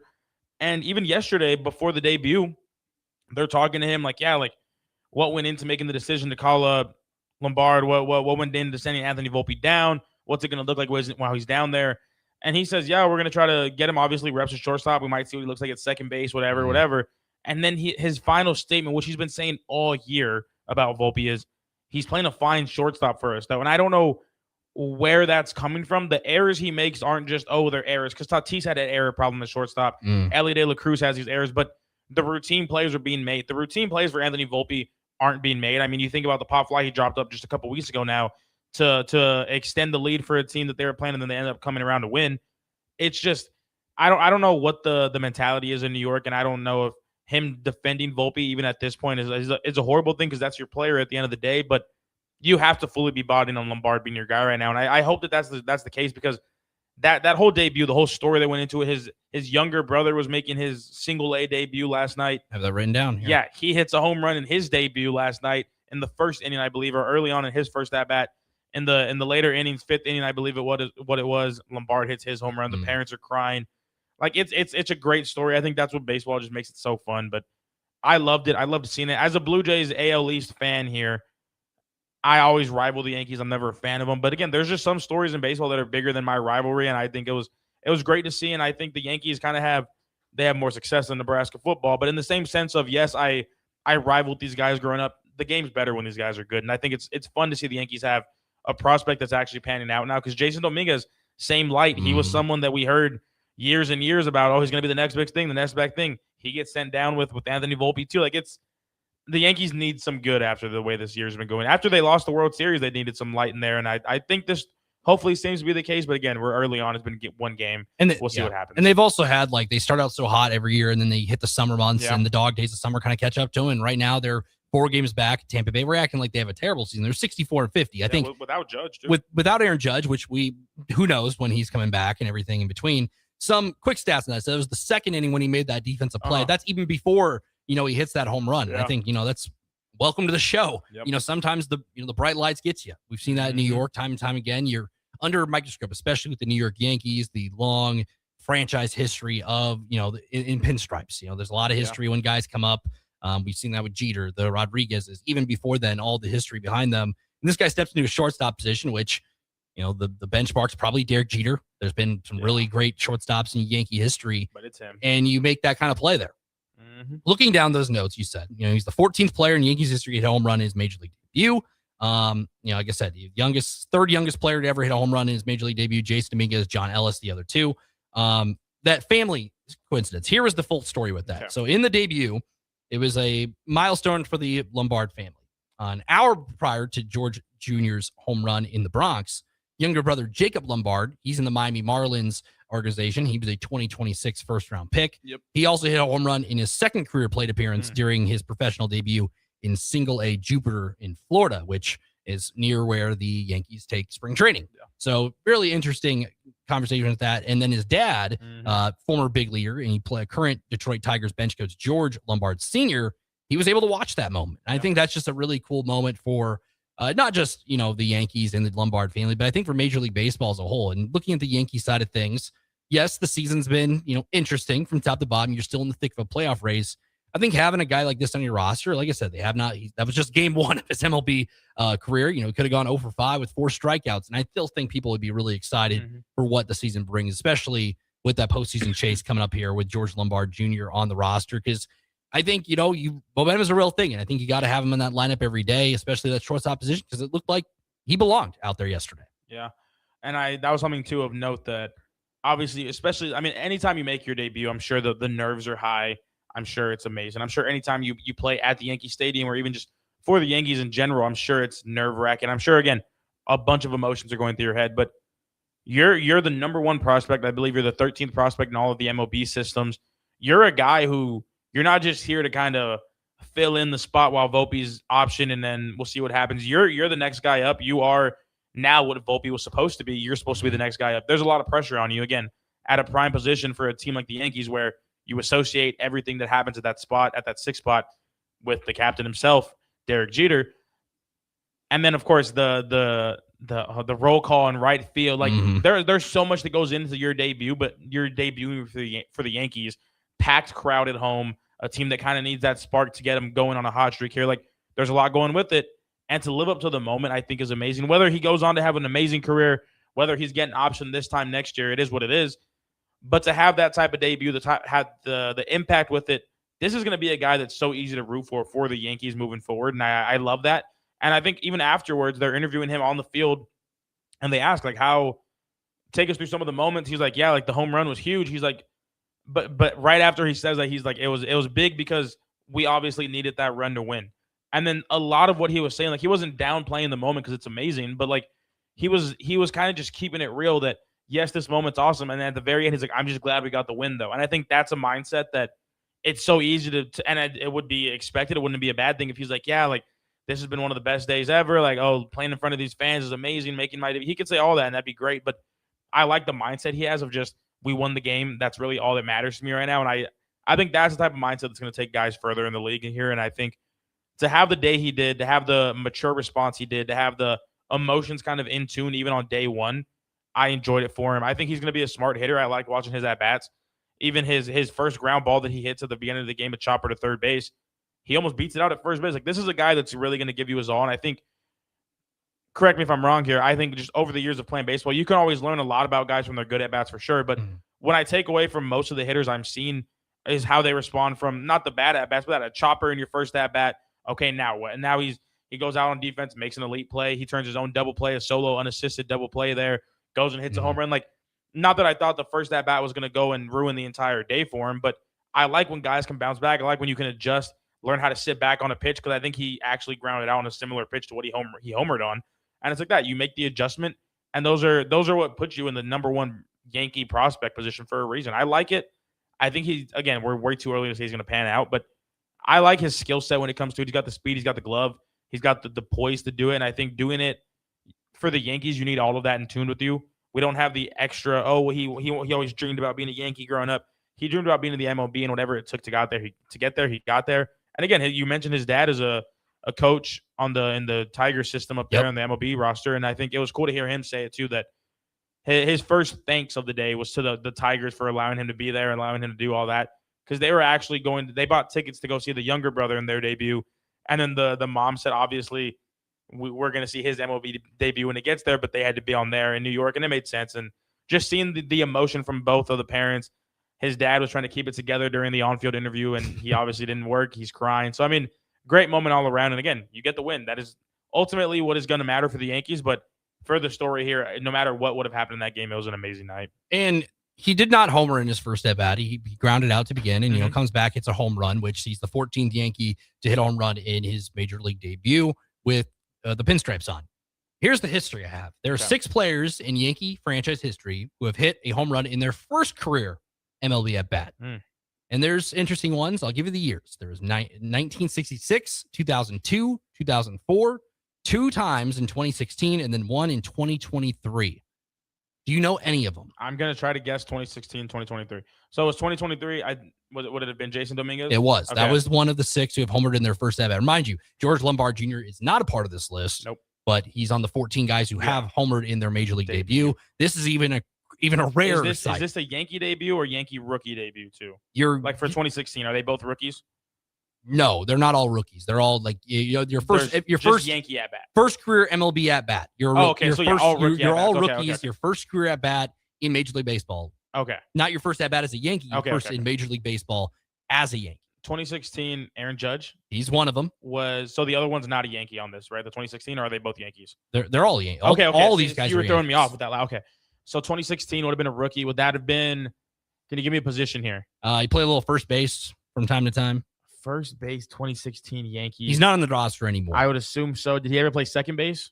No, I don't think. Was it Luke? No, not Luke Voigt. Luke Voigt. No, he was on the Cardinals. Yeah, then. He got traded there, and then he was pretty good in that 2020 season. Don't look over here while I look up where he played position, but he I know he was a first baseman for a quite some time during his major league career. He also played a little bit of outfield from time to time. He was on the Yankees, started his career there, played a little bit in Minnesota, and then last year in MLB was 2019 in Milwaukee. So he was quickly through the grind of Major League Baseball. 2016 ended with Milwaukee in 2019. You barely remember it because he barely played. But I feel like I know this because I think they hit them like very similar in dates, I think. Yeah, you're not wrong. He played 31 games in 2016, 20 in 2017, 69 games in 2018, a part of the Mets, part of the Twins and the Yankees. Then was a part of Minnesota. Played for the Giants also in 2019. Played most of his time in the Giants in 2019. 147 games that year. Then he finished it out with Milwaukee for the 27 games, and then did not play in the MLB since then. I don't want to give up. Can you just give me the initials so I can get it over with? TA. That just made it even worse. Yeah, see, this is a tough tell one. me who it is. Tyler Austin. Dang. Tyler Austin. Oh, wow. Yeah. Wow. He was the other one in 2016. So the names are the homer in their first major league at bat as a New York Yankee of Jason Dominguez in 2023, Aaron Judge in 2016. Also in 2016 was Tyler Austin, Andy Phillips in 2004, Marcus Thames in 2002, and then John Miller way back in 1966. So a little Yankee history there. So yeah, Tyler Austin. Never thought I've heard that. I haven't heard that name in a minute. Nope. Yeah. Like, he was good on the Yankees, though, right off the bat. He was good. Then he kind of bounced on the rig and quickly how long it goes. Luke Voigt was another guy. When he was at the Cardinals, first base there, got traded to the Yankees. And I remember him he was mashing the Royals in Kauffman. Hit one off the top of the Royals Hall of Fame there. So interesting history. Before we wrap up this segment, we'll do a little nod to Tarek Skubal. He made his Dodgers debut yesterday. Solid numbers across the board. 6 innings pitched, 4 hits allowed, 2 earned runs, 2 walks, 6 strikeouts, gave up 1 blast, 85 pitches, 51 of them strikes. The Dodgers are in an interesting situation right now. Yes, they got Tarek Skubal. Mm-hmm. They were the talk of Major League Baseball, the trade deadline, but they're not winning right now. It's an interesting time. Yes, I think it'll all come together as time progresses. They put everything together. But that was the debut of Tarek Skubal in with the Dodger blue. What were your overall thoughts on Tarek Skubal? His debut, because it was kind of a normal outing for him as a whole. I think normal outing. It's the first time they've lost 6 straight now, dating to today. Mm-hmm. It's the first time they've lost 6 straight since 2019. I'm enjoying this demise that's going on. I'm not gonna lie, but watching. Yeah, I am. But back to Skubal here. I mean, he goes out there, gets the first 3 outs, and gets the side out there. I mean, he's gonna do his thing. He didn't really get the Dodger run support you're kind of expecting, but still had a decent game. I think it was Dansby takes him yard in there in the mix. Like, it was how many strikeouts did he have? Do you have that? I have that. He had 6. Okay, yeah, 6. I mean, it's like that, a quality start. I'm not going to say it was anything bad at all by any means. They lose the game at the end of the day, 6-5. I think it was, or 6-1 was the final score. 5-1. 5-1. There's the final score. I'm glad. I think this is what the Dodgers also need though, because I think if maybe you get him, he goes out there, throws we won't say a no-hitter or nothing, but throws an elite 7 innings of the game, gets you 12 strikeouts, whatever, some crazy stat line. It's like, wow, like this is extremely crazy. It's one-sided. But now they're showing, again, to counter some of the points even I've had about the Dodgers, they are not like any team, but it's baseball. You play the game on paper for a reason. You go out there. This is a team that's been 6 straight now, dating back to what? Getting swept by the Red Sox. Now they lose the consecutive games to the Cubs here. It's interesting now because now you have the question of, okay, they have all these names, but again, this is one stretch of the season compared to come down to the World Series at the end of it all. But I think it's interesting. I think it's a cool story to be following. We're seeing how they're going to respond, obviously. They've been on the road, sure. I mean, the Red Sox series sweep came at home anyways, but they're on the road right now. They're at Wrigley. They're playing a top-tier team, obviously, with a foreseeable, hopeful MVP candidate, MVP winner in PCA. I mean, we saw the game that him and Shohei both had today. I think they both had 2 home runs of their own in that mix. And it's just I'm glad to see it. I think they also needed this maybe as a wake-up call to say, okay, yes, we have the biggest names in sport, but we also have to go do something about this. You mentioned that when I had you on my show a couple days ago. No matter what the names are, no matter what it is, they still have to execute. And I think that's the biggest thing that I'm seeing from this is, yes, you have Skubal, you have the Cy Young guy, you have the first ever 2 Goldman logo, him and Shohei on their jerseys. Go win the games. These guys are trying their best, and that's great to see at any level. But yeah, I mean, your names and your jersey and what it says on the front's only going to take you so far. They have to do it too. I mean, they were the first team to 60 wins. They're rivaling the Cubs right now to be the second, maybe the third team to get to 70 wins, whenever that case may be. So I think it's interesting. I like seeing it happen because it does show us that the Dodgers they're beatable. I mean, 6 straight, it's not sure it's baseball, it happens, but for a team like the Dodgers to lose 6 straight is eye-opening. And I want to see where they kind of bounce back from this. It's going to be huge for them. And like you said, like they've haven't lost as many games in a row since, what'd you say, 2019. It feels like every year they're in that contention for the NL West. They win it pretty easily. They lock up the division, 2 or 3 weeks before the end of the regular season. Skubal started last night, retired the first six straight batters to begin the game. Before you said that Dansby Swanson home run on the first pitch of that bat in the bottom of the 3rd inning. I mean, it was still a Tarek Skubal-like outing. I think, people like, yes, they did lose the game 5-1. And I think, like you said, like they are beatable. They have the Cubs are in a similar record with them. Both are in the 60 win mark, also around the 45 to 50 loss mark as well. So it's going to be a race for the postseason across the board. And I'm excited to see how it shakes out because like we said, yes, they have the big names. Yes, they have the big budget, but you still have to execute. Like I said, the New York Mets, if it was all about spending, the Mets should have the best record in baseball every year. And clearly it is not. And that's a discussion for another day with the Mets. And like we said, we're going to talk about the postseason race because the chase is on officially for October. And the Mets are not a part of that. Sorry for the Mets stray. If you're a Mets fan, I just had to get it out there, rubbing it in after 2015. So coming up next, we'll talk about look at the standings currently right now in Major League Baseball across all 6 divisions. Which races are more hotly contested than the others? Which ones could you see changing? Because we've seen teams of the All-Star break lead, and then things change. Teams get hot. We'll talk about more of that on the other side. Rudy Gres IV, Nick Whyman, Ticket Weeknights here on a Wednesday, a very overcast evening, 93.7 The Ticket, ticketfm.com. We'll be right back after this break. Hey, Husker Nation, this is Todd Euler, 2-time national champion with Window World Lincoln. Are you ready to transform your home? We offer exceptional replacement windows, doors, siding, and roofing that will elevate your home's curb appeal and value. As a nationally known, locally owned business, we treat you like family and work tirelessly to deliver the best for less. Don't wait to give your home the upgrade it deserves. Contact Window World Lincoln today at 464-7313 or check out windowworldlincoln.com. Let's make your home the talk of the neighborhood. At Anderson Ford, we offer a 5-day return or exchange policy, so you can make sure the vehicle you choose is the best vehicle for you. No pressure.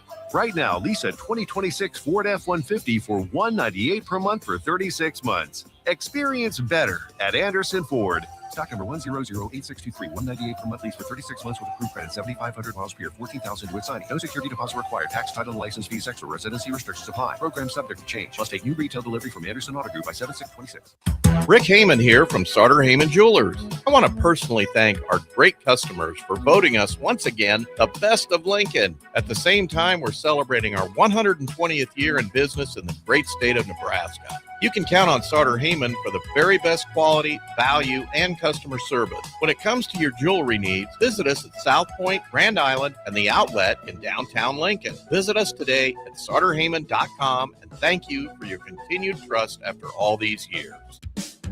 Hey there, this is Paul Scheel, owner of High Electric.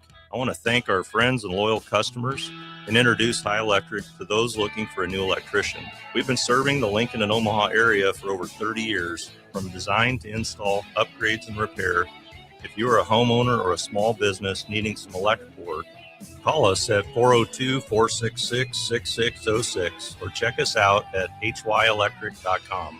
We look forward to hearing from you. If you become ill or injured at work and need an experienced attorney, call Liberty Law Group. The attorneys at Liberty Law Group will defend you in court, protect your rights and freedom to get you the best possible results for your case and the justice you deserve. Trust your rights and freedom to Liberty Law Group, attorneys serving Nebraska and Iowa. Call them today at 877-404-5238. That's 877-404-5238. Or check them out online at libertylawgroup.com.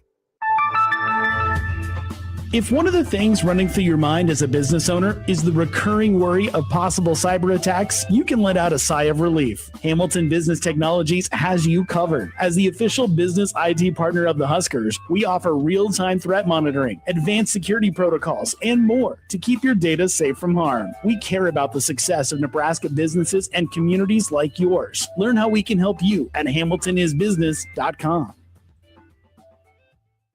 Hi, Kendall Warnock here, owner of A1 Automotive. If you own a BMW, Audi, Volkswagen, or Mini, you know specialized service matters. Our team uses advanced diagnostic equipment, OE equipment, including factory-level software, to accurately diagnose and repair your vehicle. Dealer-level capabilities with hometown service. A1 Automotive, 1117 L Street. You can call us 402-477-4660. At Parkview Animal Hospital in Lincoln, it's not just their professional care that sets them apart, but their warm staff and state-of-the-art facilities. Whether it's for a routine checkup or a comprehensive medical procedure, at Parkview, your pet isn't just another number, but a valued member of their caring family. Visit them at pahlincoln.com today and in person just south of 14th and Pine Lake Road. Parkview Animal Hospital, your pet, our passion. For happier, healthier, furry friends. If you want to make new floor shopping easier, come to O Street Carpet. Hi, I'm Steve Carper. Our flooring professionals can help you choose the best flooring for you, your family, and your budget. We eliminate the confusion.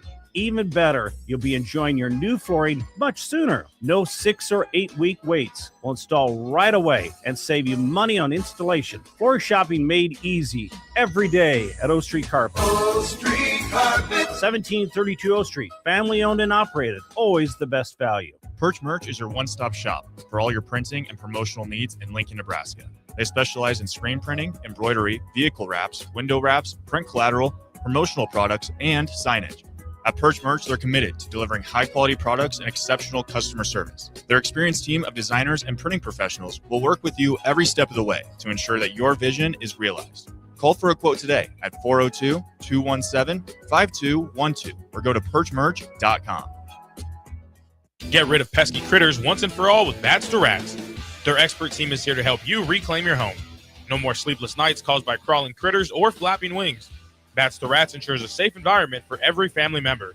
Check the website at batstoRats.com for amazing offers, and if you mention this ad, you'll receive $10 off your initial inspection cost. Call Bats to Rats today at 402-781-8691. That's 402-781-8691. Bats to Rats. Back to the Ticket Weeknights on 93.7 The Ticket and theticketfm.com.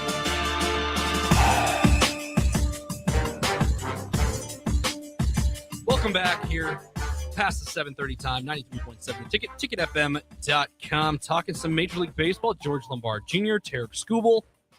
Could talk Luis Ariz. He played yesterday in his first game with the Philadelphia Phillies. A lot of cool things coming out of the All-Star break and the trade deadline that is officially come and gone.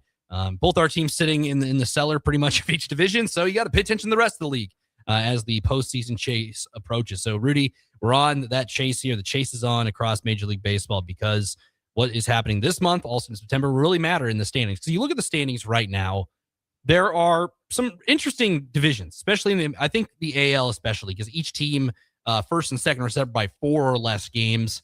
And, you know, like we mentioned, the Dodgers are on a skid right now, losing a handful of games until today. But those kind of skids play a factor this time of year. And if you get a hot streak, potentially gets you into the playoffs with winning your division, but also potentially grabbing one of the 3 wild cards. We'll just go down to the divisions and kind of talk about what the races look like right now on this Wednesday, August 5th, because there is about 2 months left of regular season play remaining. The American League East. You have the teams within 10 games. You have the Tampa Bay Rays, the top right now. 4 games back, you have the New York Yankees, and then the Boston Red Sox are 6 games back after their improbable comeback in the division. We will not mention the Baltimore Orioles and the Toronto Blue Jays, which I just did. And this guy's out. He's tapping out. But those 3 teams, the American League East very well, being a Blue Jays fan. Is this the Rays race to win, or do you think like a team like the Yankees can gather some momentum, get Aaron Judge back, and make that push? Or is Boston going to pull off another improbable winning streak they had in the middle of June into July? Yeah, I think the Rays are probably going to I think it's going to come down to the Rays and the Yankees, really. I know the Red Sox are closing in, but if the Yankees can get back Aaron Judge whenever that looks probable, that'd be obviously the best thing for them. They also went out and get Luis Garcia. I think he's had an impact already. I mean, in his first game, he hits a home run.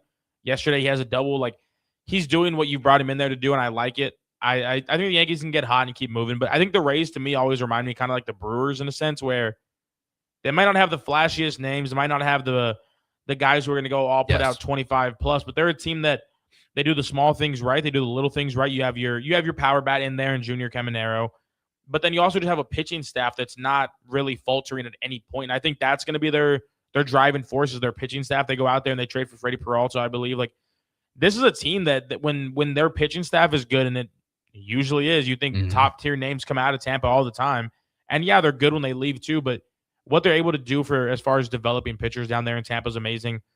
I think, again, if the offense can kind of pick up the pace a little more, you're more comfortable for the Rays, but they're obviously doing enough to be first place in the AL East.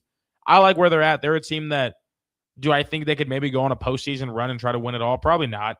I don't think they have the offense to do that. And then obviously we know when you start playing in the postseason, you need both to be on both aspects. Not that their offense is bad, but like I said, you don't have the guys who can just drop home runs at the blink of an eye outside of Caminero, truly. I mean, he's at 31 now, I want to say. Like, he's a guy that you rely the offense around, but if the pitching staff can stick it out, I mean, they have a chance if they win the AL East no matter what to make the postseason and to win the World Series. But I think their pitching staff's going to be the strongest point for them. The Yankees, they just got to stay healthy. Jazz Chisholm's starting to pick it up a little more. He finally goes yard today. Yeah, you get Aaron Judge back though. You have a top 5 player in baseball on your team again. You're fine. You pair that up with the electricity that they have flowing through that team right now. That could be a good push. The Red Sox, they're hot, but I think again, 6 games back, I think is what you said they're at, which isn't too tall of a task. You win some games here, some guys lose some there. You're back in it, and you're closer than 6 games. But I don't know. I'm not too sure if I'm really feeling the Adley pickup too much, either to be the driving force or to be the helping force there. I think they're going to get close. They're going to rival. I think it's going to come down to those 3 games, and I'm sure everything gets divided by probably a 2-game stretch there. But it'll be interesting. I think they're going to make it interesting. I don't think they overtake anybody. Maybe they overtake the Yankees for a second place spot, but I think it's the Rays to win. And then if not, if the Yankees can get Aaron Judge back, they become instant favorites just off the rip. And I think like Tampa Bay just Mr. Consistent in there. They've been very consistent. They've kind of held that stat since the beginning of the season after that hot start. And sometimes that hot start gets you there. I think that division, like you said, Aaron Judge is kind of the factor. You get a top 5 player, one of the biggest bats in Major League Baseball back, helps you go a long way. The AL Central, this is the equivalent of the NFC South of Major League Baseball. The Chicago White Sox, surprising where they are right now, 59 and 53 leading the way. Cleveland Guardians right behind by 3 games. And the Minnesota Twins, 4 games back. And I mean, the Tigers, despite trading Derek Skubal, they're only 4.5 games back of the American League Central. And then you have the bottom sellers, the Kansas City Royals, 47-67, 13 games back. I'm not going to put my ducks in a pond and say the Royals have a chance, which they probably don't. But those 4 other teams, like, it just takes one or 2 weeks to get hot, Rudy. And the AL Central, I think this is the division that's going to come down to potentially that final day of regular season play, because the Guardians have been very consistent at being in that division. The Twins are an interesting team as well. I mean, the Tigers, I mean, heck, who knows what they're going to do? Like I said, you're only 4.5 games back. You're still in the wild card chase. There's a wild card chase up for grabs. I think any of those 4 teams could win that division with the postseason chase going on right now. Yeah, I think the AL Central, it's always like that. Like, it's always a toss-up kind of sometimes. Like, I think of it whenever I'm watching, like, obviously they're not the best teams in the league, but when you're watching some teams that where it comes down to, this is any sport too, where whoever kind of makes the least amount of mistakes is probably going to be your best team. And that's how I kind of always seen the AL Central. I think the White Sox, obviously, they had the story with them. They have Munetaka Murakami, his first year here. He's tearing it up. You got Colson Montgomery, who's one of your top prospects. You got Braden Montgomery in the outfield, who's his story is cool too. Like, I like what they're building there. I enjoy it. I know they made some decent moves at the trade deadline. You go out and get Luis Castillo. I like what they're doing. I just think it comes with the territory of being an AL Central team where you haven't shown that you're the strongest division in baseball. You're not nearly close to it. And I think that's probably going to be the downfall. Not that they don't have the rep for it, but I just don't see us having a World Series contender out of the AL Central for years to come. And I don't think that's to necessarily knock on other teams in the AL Central. It's just with how inconsistent your winners are, it's usually the Guardians that make it out of there. Mm-hmm. And if not, now you have the White Sox making some noise. I don't know if the White Sox are a team, again, that can maybe go on a deeper postseason run, but they're a team that we've seen all year that when they're hot, they're hard to beat. And I like that about them. I like it just seems like they play with that scrappiness of everybody's counting this out. Everybody in this clubhouse believes in each other, though, and that's all that matters. Because you think about it, Miguel Vargas is a guy that's been one of their keystones for the season, too. And I like how they have a lot of offense coming from different people, and that's always a good thing. I think that's my downfall with the Rays is that they don't have that too much. You can scrape by some runs with some people, but you know who your driving force is. The White Sox kind of get it done spread out. There's games where they win 2-1. There's games where they win 7-1, 7-5, whatever it is. Like, I like how they're able to just win games in different ways. The pitching staff is going to be your biggest question mark going into the postseason probably. But I like where their offense is at. Again, if you could stay hot, that's all you need. It's an interesting division, though, because, again, the Twins were up there for a moment. Byron Buxton was having a heck of a first season, the first half of the season that he was having, and now you have the Guardians, who are always a couple games away. It seems J-Ram's one of the best players in baseball, whether you think so or not. Yes. Like, they're an elite team, too. It's really that. Who's going to be able to scrape by a couple more of those last month wins, and that's really it. But again, I don't see a serious World Series contender coming out of there unless something miraculous happens. I mean, I know the Guardians have some good pitchers that have been tearing it up the last couple weeks and months, but it's an interesting division every year. I like the players. It's exciting to watch, but I just can't.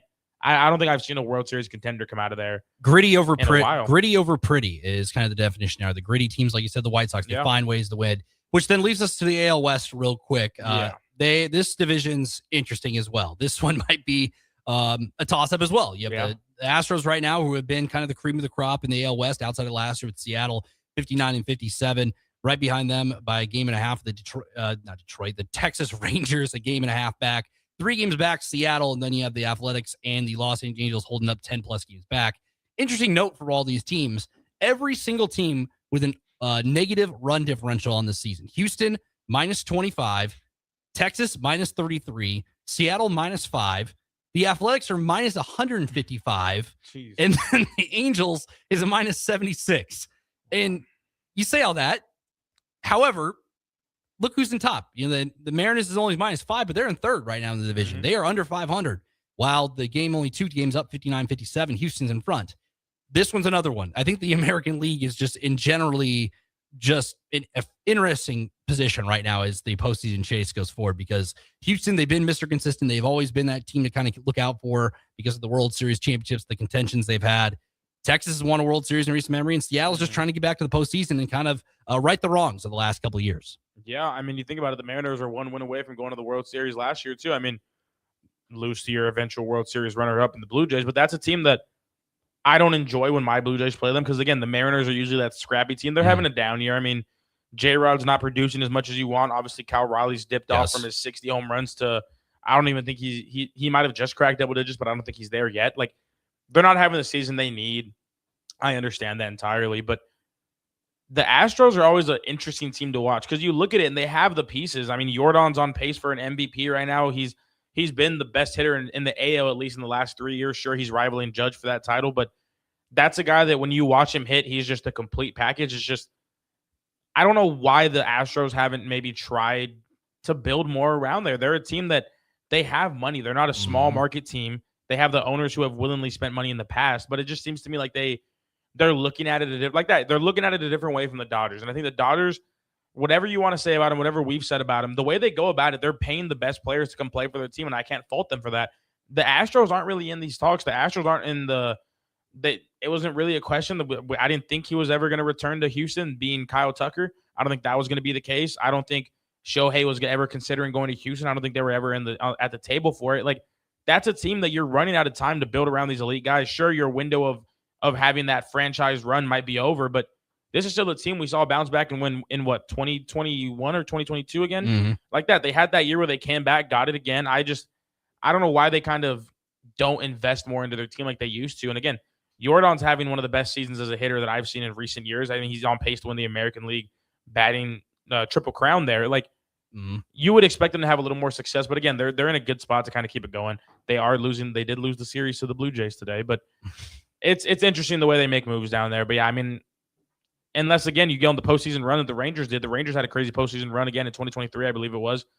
That's a team that needs to maybe do it again. Maybe not this year, but if you can have a team out of the AL West, it's going to take a run like that. And I don't know if they got it in them. I don't know if the Astros have that in them, but we'll see. And they have playoff experience too. I think that also goes a long way. Like you mentioned, that there's some players still left over from that 2010s era, also now leading to the 2020s who have won World Series gold. Now, quickly going through the National League, I think the American League is the big talking point with these chases because those divisions are, less than a week's worth of games potentially deciding it. National League, Braves are up 7.5 on the Phillies right now. Marlins had a little bit of run there in June, but have really cooled off as the month of July came around. They're now 10.5 back. Also, the Nationals, the Mets, 14+ games back. It seems like Atlanta's kind of in pole position for that one with a week's games worth of games between them.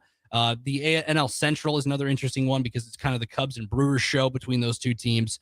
Maybe the Cubs with PCA and company can catch Milwaukee. Milwaukee has been really consistent. They have the best record in the National League right now, already up to 70 wins now. Best record in Major League Baseball, as you say. And talk about spending. That's a team that's not with the Dodgers. Dodgers right behind them, 69-46 right now. They're in the top of the NL West, which they're pretty comfortable right now with the Diamondbacks and the Padres sitting behind them. Any of those divisions in the National League you think could maybe change toward the end of the year? I think I'm swinging more with the Cubs and the Brewers potentially switching just due to getting hot right now. Cubs won 3 straight. Outside of that, I think the Dodgers and the Braves are in pretty good position right now where they are in the NL West and the NL East. Yeah, I'm kind of in the same boat. I mean, it's not like the Dodgers. The Dodgers are on a 6-game losing streak, and now they're falling to single digits, 6 games above. Yeah, like now they're, oh darn, we went on a slump.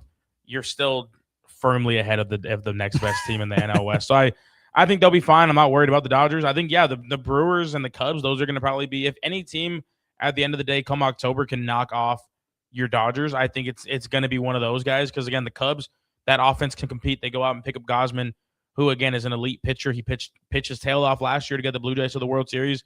You pair him up with some of those other – you pair him up with Shota Imanaga, Matthew Boyd. Like, they're a team that now has even more complete roster. Their bullpen is usually pretty solid.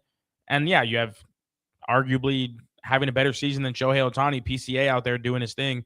I think if anyone's going to dethrone the Dodgers, it's one of them. The Braves, they're always a solid team. They're up there for a reason. The Phillies are going to make some noise, but I think the year the Phillies are having is kind of interesting too. So we'll see. I'm more bought in on either the Dodgers, the Brewers, or the Cubs coming out of there, and obviously I'm probably going to lean heavier towards the Dodgers. And I think so. Like you said, they're on a 6-game skid, yet they have an 8.5 game cushion from second place, so they can quickly turn around and right away.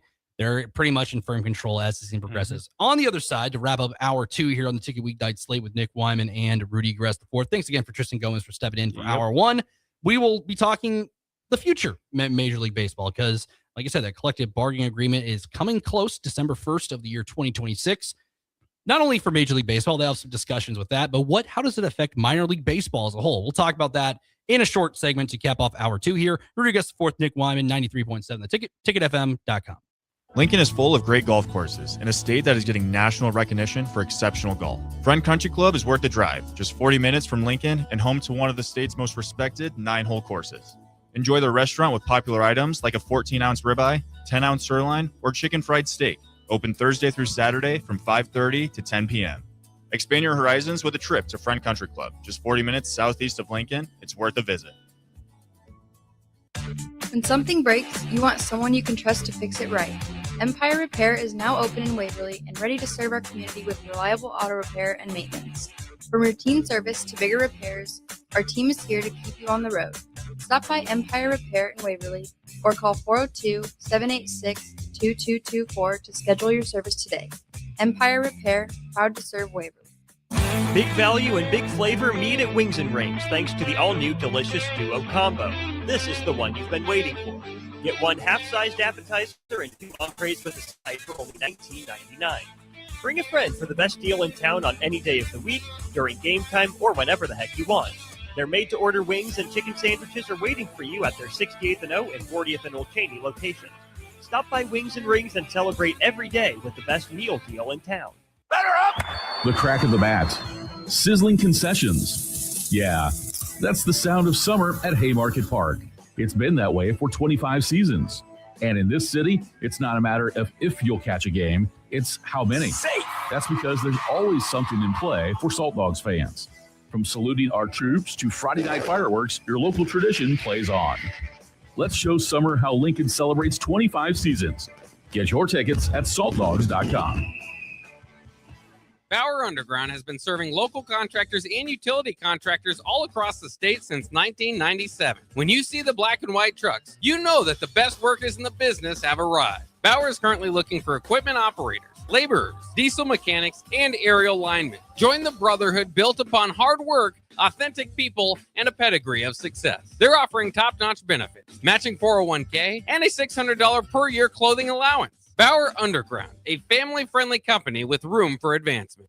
Big box stores are tempting for buying equipment for your high schooler in sports or for yourself in your sports leisures. But buying new is awfully expensive. Why not go somewhere with new and used options? Play It Again Sports has quality, slightly to gently used equipment, and 50% of their inventory is actually new equipment. It's more than baseball, softball, and golf. They also have equipment for disc golf, fitness, hockey, and more. Plus, they're always buying products. Bring your gear that you're done with and get trade money on the spot. Play It Again Sports at 48th and Vine. Concrete Industries has immediate openings for production laborers, operators, and drivers. Earn great pay starting at $21.50 per hour, plus health benefits, 401k, paid time off, and more. Right now, production laborers can earn a $1,500 hiring bonus, and drivers are eligible for a $2,500 hiring bonus. No experience? No problem. Concrete Industries offers on-the-job training and opportunities to grow your career. Start your future today. Visit concreteindustries.com. Lincoln's go-to for fun isn't new. It's a place that's been a staple of the city for years and is only getting better. Matson's Bowling and Billiards always has open bowling available with no long lines unlike other centers. They have live music almost every weekend and great food at EJ's Bar and Lounge with seating for 150 people. They have popular meals like the EJ Burger, pizza for the whole family, and famous EJ's Wings. Contact Sarah to book a party for friends, coworkers, or family at Matson's Bowling and Billiards just south of 48th and Holdridge.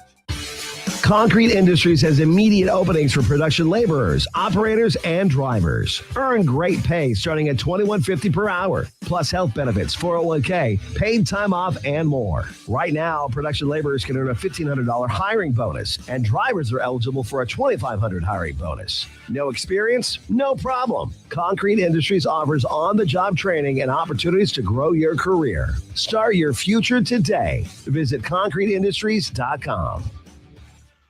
Are you looking for a place to host company get-togethers, team meetings, or group events? Back 9 Golf in South Lincoln is the perfect place to host your gathering with private bays available to meet with clients while you swing the sticks and improve your game. Back 9 Golf offers traditional golf opportunities while also providing fun games and activities available for non-traditional golfers on their top-of-the-line full-swing simulators. Learn about their corporate memberships today and gather your favorite groups together at Back 9 Golf in South Lincoln, just off 14th and Pine Lake Road. Are you looking for an exciting new way to put your skills to work? Explore new career options in the fintech industry at Currency, a Sandhills global company. We offer full-time positions in financial sales, compliance, operations, and other fields. We also offer a 4.5-day work week, an attractive benefits package, and opportunities for advancement. Put your motivation to work and grow with us at Currency. Visit gocurrency.com/careers to learn more. Back to the Ticket Weeknights on 93.7 The Ticket and theticketfm.com. Welcome back. Capping off hour 2 here on the Ticket Weeknights, 93.7 The Ticket, ticketfm.com. You missed the first hour. It was all Husker sports, volleyball and football with Tristan Gomes. Hour 2, all Major League Baseball with my guy, Rudy Gres IV, who is a staple to the Weeknights officially, right? As always, call you out of the bullpen. This might not be the last hour. We'll have one more hour with Rudy here before we turn things over to Raskin, take on sports and don't punt hour. But spoiler alert, sounds like my guy's joining late night. It sounds like potentially. I am making my late night debut tonight. That's a lie. You were on. You called in from the Big Ten baseball tournament. That was was an in interesting week. studio. Yeah, my in studio debut. For the people wondering, I know everyone at home is wondering. Like I mentioned, had to leave earlier today. I had to miss a couple hours here, so I'm helping out. I got to team player. I got to give back what I took. So I'll be here. I'll be helping out. I'm interested to see how that goes. I'm not gonna lie, it's been a long day. I'm a little sleepy, but we're gonna push through. I might have my first coffee in a while, and we're gonna get through it. It's gonna be a great night. Tune in from 11 to 12. Hey, welcome to the late night. Late night rules. I love late night, and you'll see why, because there's plenty to talk about in the sports world. We have the chat from wherever you're from. We'll talk about that later from 11 to midnight. Join us if you're awake and you're a night owl. That is what that show is for. We don't say 18 hours a day for nothing. Nope. But continuing on, Major League Baseball talk, the lockout looming in 2027 potentially if they don't agree to that collective bargaining agreement between Major League Baseball and the MLB-PA. How does that affect minor league baseball? I think a lot of people say, oh, no baseball if there's a lockout. Well, minor league baseball operations will not be impacted. It will allow minor league baseball spring training, mini camps, regular season games to proceed uninterrupted completely. I think that's a misconception a lot with everything. It's like, oh, it's organizational across baseball. No, there'll be nothing. Minor league players are governed by a separate licensing and employment agreements. Major league work stoppage does not freeze their development or cancel games as a whole. However, it impacts deeply divided depending on the player's roster status, because 40-man rosters, if you're on a 40-man roster, you cannot play in minor league baseball. So that is the big thing. But because 40-man roster players are official members of Major League Baseball Players Association, those players would be locked out by the owners. So if you're in the minor league system, not on the 40-man roster, you're allowed to play. So I think that is just a common misconception of everything. But there's, I think it's interesting because you'll have that frozen status with the 40-man guys, but you still get to develop. It's not ruining those guys who are getting drafted this year, the 18 to 22-year-olds trying to make a name for themselves as they continue to develop the minor league system.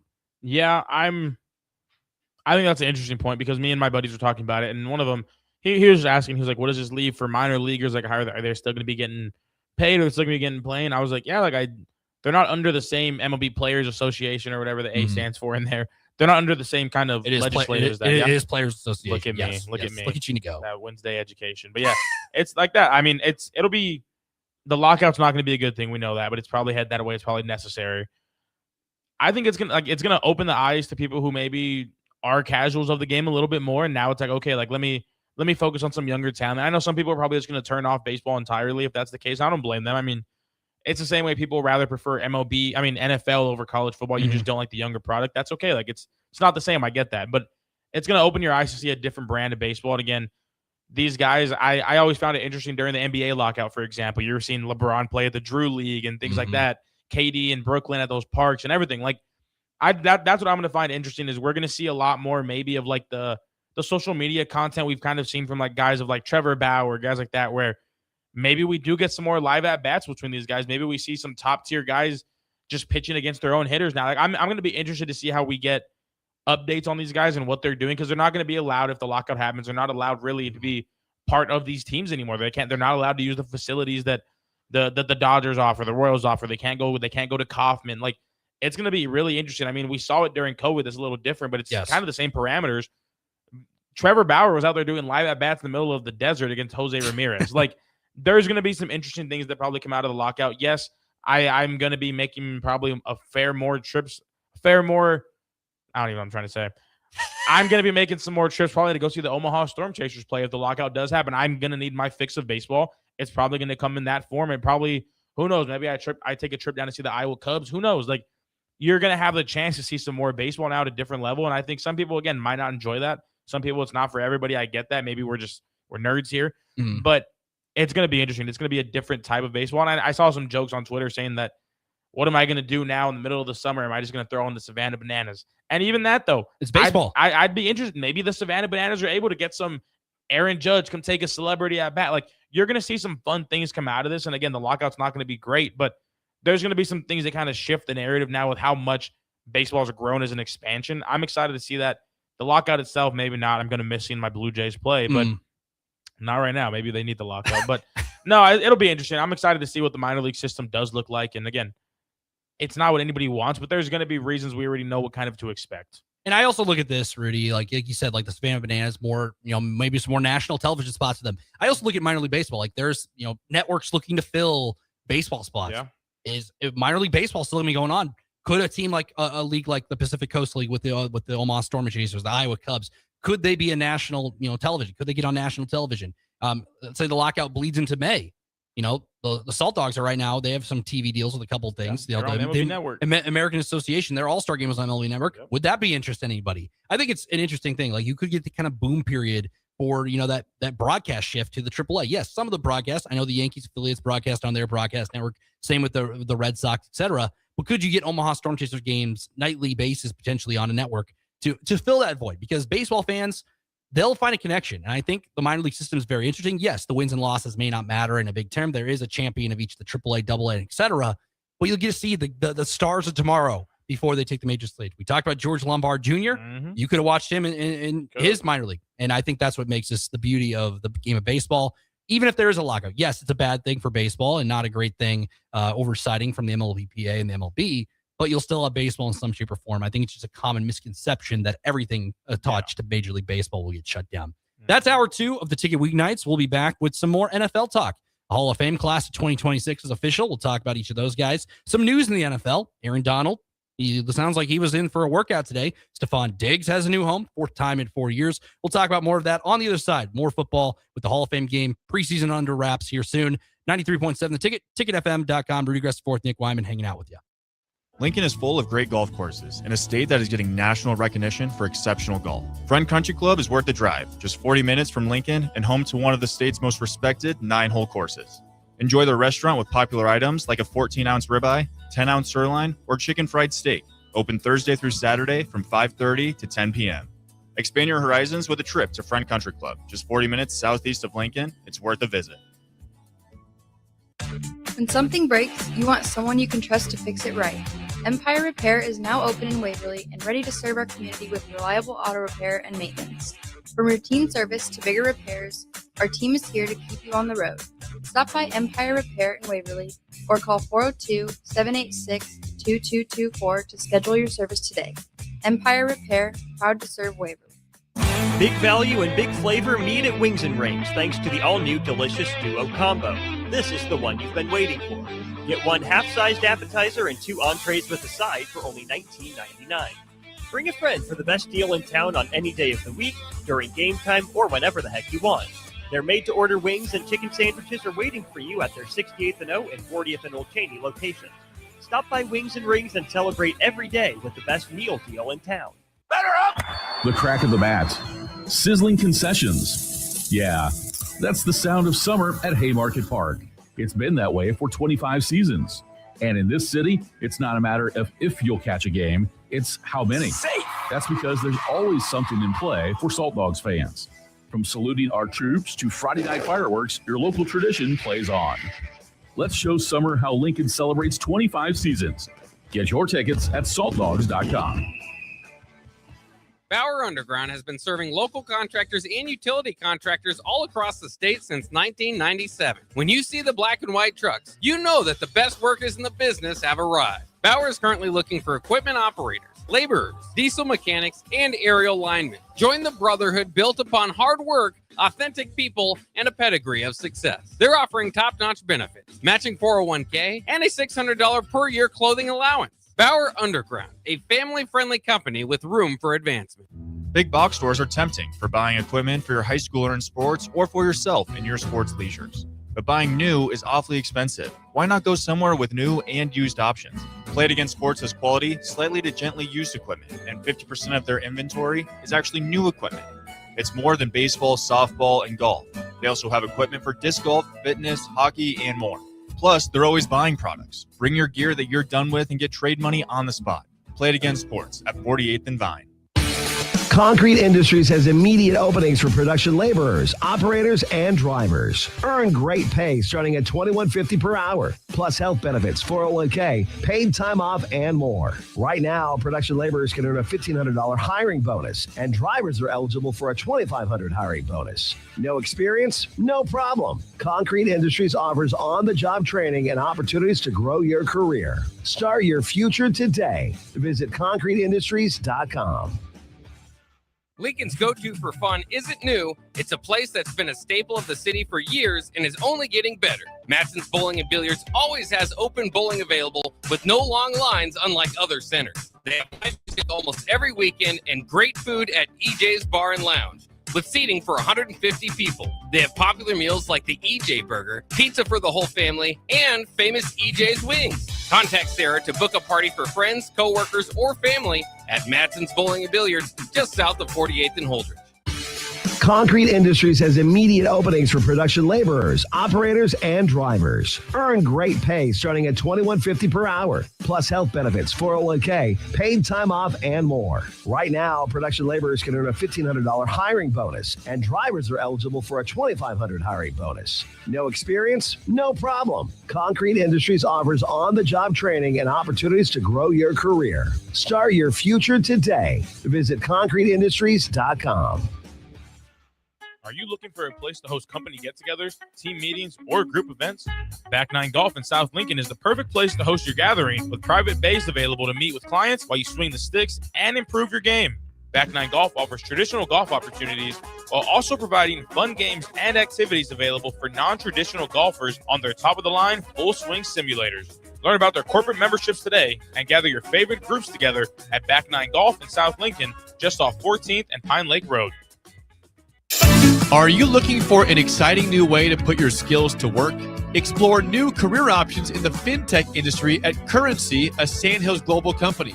We offer full-time positions in financial sales, compliance, operations, and other fields. We also offer a 4.5-day work week, an attractive benefits package, and opportunities for advancement. Put your motivation to work and grow with us at Currency. Visit gocurrency.com/careers to learn more. Lincoln is full of great golf courses in a state that is getting national recognition for exceptional golf. Friend Country Club is worth the drive, just 40 minutes from Lincoln and home to one of the state's most respected 9-hole courses. Enjoy their restaurant with popular items like a 14-ounce ribeye, 10-ounce sirloin, or chicken fried steak. Open Thursday through Saturday from 5:30 to 10 p.m. Expand your horizons with a trip to Friend Country Club, just 40 minutes southeast of Lincoln. It's worth a visit. When something breaks, you want someone you can trust to fix it right. Empire Repair is now open in Waverly and ready to serve our community with reliable auto repair and maintenance. From routine service to bigger repairs, our team is here to keep you on the road. Stop by Empire Repair in Waverly or call 402-786-2224 to schedule your service today. Empire Repair, proud to serve Waverly. Live from the heart of Lincoln, America, welcome to Ticket Weeknights on 93.7 The Ticket and theticketfm.com.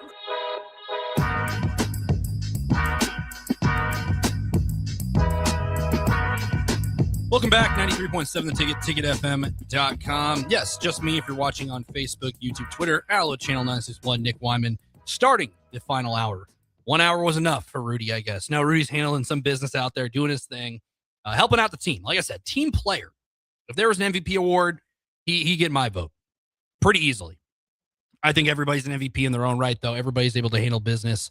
Looking for his reaction. There's a little bit of delay on the stream, or he's locked into whatever he's doing. But Rudy, thanks for stepping in. We'll fill this hour here. He'll jump in here in just a little bit. But as always, if you want to be part of the conversation, 402-464-5685, the Starter Heyman Jewelers text line, Facebook, YouTube, Twitter, Allo Channel 961. Royals game over the airwaves as we speak right now. They just capped off the 5th inning. It is 1-1 between the Royals and the Twins. Twins scored a run on a fielder's choice in a double play back in the top of the 4th inning. Just now in the bottom of the 5th, Kyle Isbell hit a sacrifice fly to center that allowed Michael Massey to tag up from third. But then Nick Lofton was stranded at third to be the go-ahead run. So far, one run, 2 hits, and an error for the Minnesota Twins, while the Royals 1 run on 3 hits and no errors. Bobby Witt Jr. is back. Baseball's in full swing. We talked a lot of baseball in the second hour, here before Tristan talked about Husker football, Husker volleyball with me from 6 to 7. Now 7 to 8, we talked that. We're going to go back to football, the NFL. The Hall of Fame game is tomorrow. As many of us know, we're counting down the days for the NFL preseason that takes center stage with the Carolina Panthers taking on the Arizona Cardinals. And, that's an interesting time. We'll talk about the Hall of Famers in the class of 2026 here in a little bit. But there is some news in the NFL. Some signings, some extensions. We talked about those yesterday at Bijan Robinson and Zay Flowers. We'll talk about Stephon Diggs going to the Commanders, another home for him as well. But maybe one of the most interesting news of the day, a storyline that a lot of people have been watching throughout the summer. When Myles Garrett was acquired by the Los Angeles Rams to add to their defense, people kept talking about Aaron Donald and what Aaron Donald was doing. Still in tip-top shape, as a lot of NFL players are. It's been a lot of years since he played in the NFL, winning that Super Bowl to the LA Rams in SoFi Stadium against the Cincinnati Bengals and then hanging it up. Well, last played in 2023. The comeback talk is not going away for Aaron Donald. A 3-time defensive player of the year. He worked out for the Rams on Wednesday, per the NFL transaction report, which is available for all to look at. That is officially labeled as a tryout on the Daily Wire update. Looking at the reports, Donald wanted to work out in a helmet and use the Rams equipment in the team's facility, requiring the actively to be reported by the league. The all-time great defensive tackle did not wear pads during the session, per Adam Schefter. And it sounds like the door behind me has just opened, which means we are back to the forbidden door being open. And it's Rudy Gres IV chiming in. Rudy handling his business as always. But Rudy, we're talking about Aaron Donald. He was listed on the practice report as a tryout. So, rather interesting. The comeback talk is not going away anytime soon because Aaron Donald is still being, he's in the building today. Did not work out in pads, though, per the report. So, he's already got one foot in the door already, Rudy. So, you got to assume that something's brewing with Aaron Donald and the LA Rams. Yeah, I'm seeing it here. This is crazy. I'm reading the Schefter tweet right now. Yeah, he says Aaron Donald worked out today for the Los Angeles Rams per the NFL Wire. And again, the comments are probably the funniest thing just going around because, again, everybody's terrified. Mm-hmm. You pile up Aaron Donald with Myles Garrett. Just those two names alone are elite. But then that opens up the entire game for everybody else on that defense. The guys covering the wide receiver, your DBs, everyone dropping back in coverage. You're not going to take a second off of the play. But now that ball's not getting out as late as you need it to be, you're not really off the line too much. That whole process would then become a lot more simple for everybody involved. And again, if you're an offensive lineman on the other side, there's usually one guy, sometimes two, but they're not at the same elite level. It's always, okay, we got to worry about this guy on this side and then make sure we don't miss somebody over here on the back end.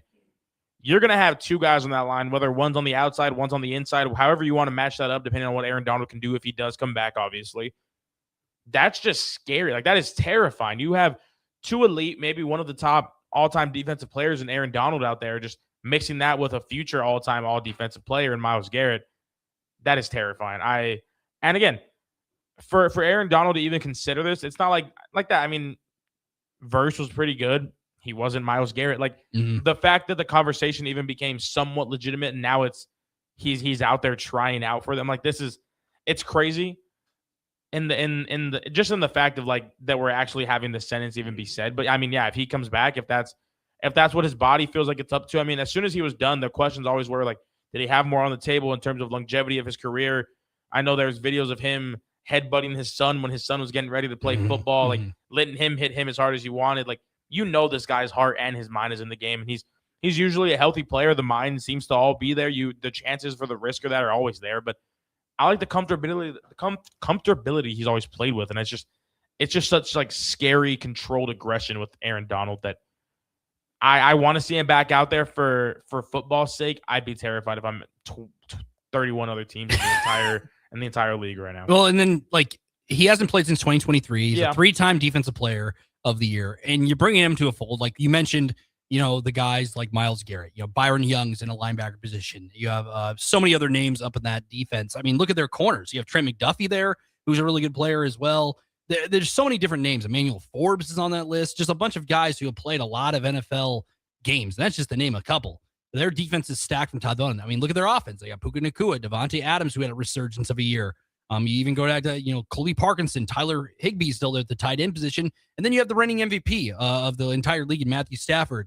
It just throws an entire wrench into things that this team has already looked at as a contender for winning a Super Bowl this coming season.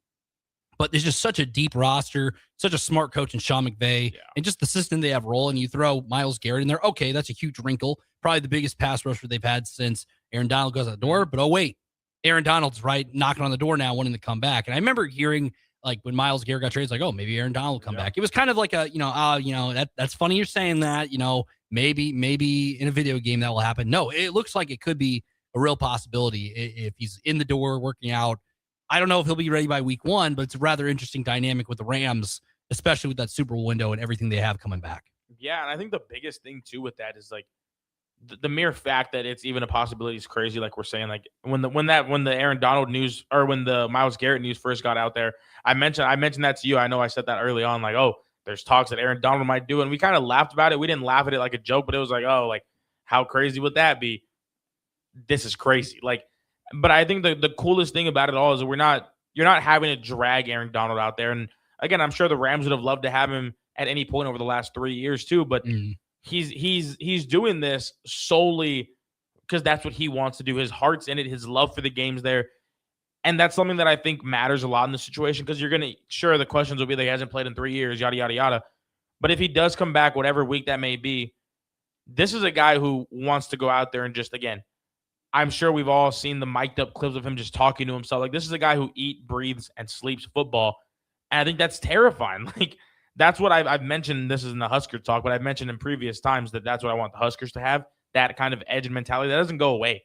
That doesn't go away just because, I stopped playing. Like, it's the same way with me in baseball for Tristan. I'm sure, like, there's never times where you're looking at a baseball field and it's like, man, like, I would love to go take a swing out there and go take a pitcher over the fence. It's like, that's just what's instilled in you from day one. And to be able to have the ability to still come back and do it possibly is insane. But this is a guy that's going to go out there and he's going to give it his all. We've seen guys maybe make some comebacks in the past or keep the career going a little too long. This is a guy I think who isn't going to run into that issue. Sure, you got to knock the rust off the ring there. It's not a problem. But again, I would just be terrified. Like, now you have 2 X factors on this line that are just generational talent. It's not just elite for the year, not just elite for their careers. These are guys that are going to go down in the history books, and they're playing on the same team. Something you'd see probably in like a Pro Bowl, but they're both the AFC. This is something you'd see on a video game. It's like forced trades when you turn forced trades on and you put together the 99 overall team, and they'll be very excited to see, for the LA Rams fans and the LA Rams supporters.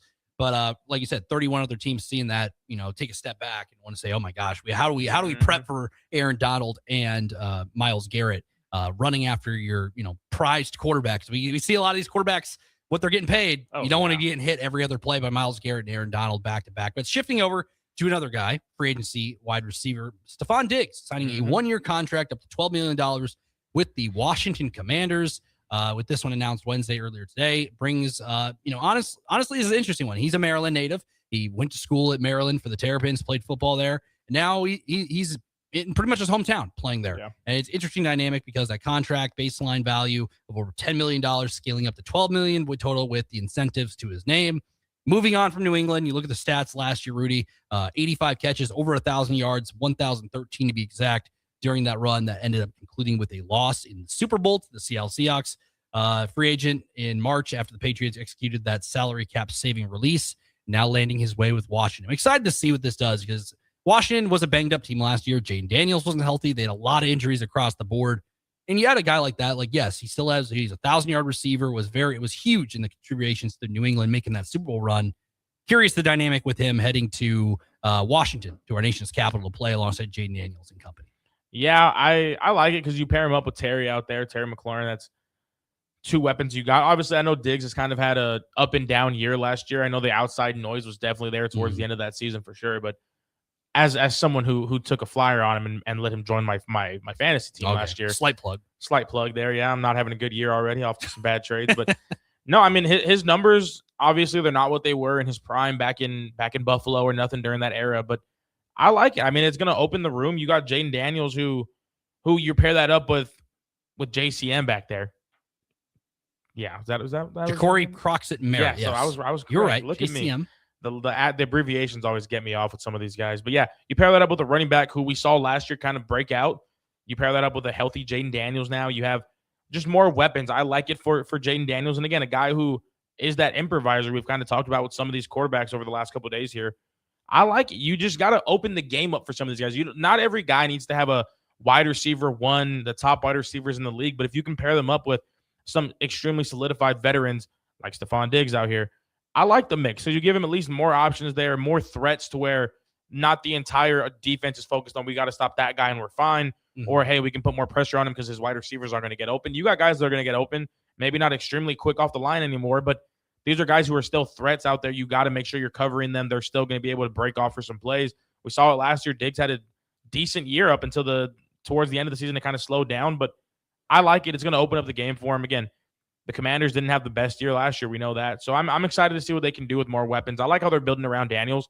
Obviously, you'd expect more younger talent to be brought up with him, but I think it's a great move. I like the situation for it. And how much are they paying him? Do you have that over there? $12 million for Stephon Diggs for the year. $10 million, $2 million in incentives for a year. Okay. It's not bad. Yeah, that's not bad. I like it. You look at the room in total right now, your depth chart would look at Terry McLaurin, Scary Terry, as you mentioned. Stephon Diggs would fill it in that wide receiver room as well. And then Luke McCaffrey, former Husker quarterback, went to Rice, then played some wide receiver. He'd be your third wide receiver. You also have Traylon Burks in there as well. You have an interesting room. Van Jefferson was a longtime wide receiver with the LA Rams. He's on that list. And a little side note here, Rudy. What is Ja'Cory Krosky Merritt's nickname? Do you remember his nickname?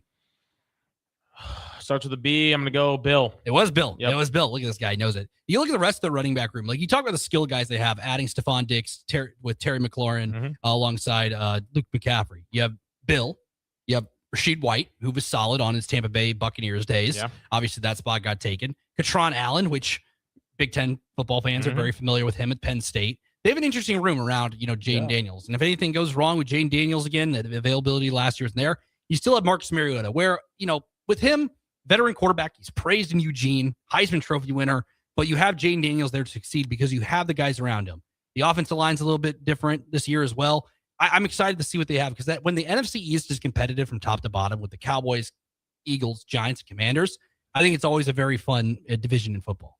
Yeah, and they usually get like the prime time kind of slates. Yes. I mean, you think about the Thanksgiving matchups, you think about the opening night, the Monday Night Football. You'd always have the Giants and Eagles, Giants and Cowboys.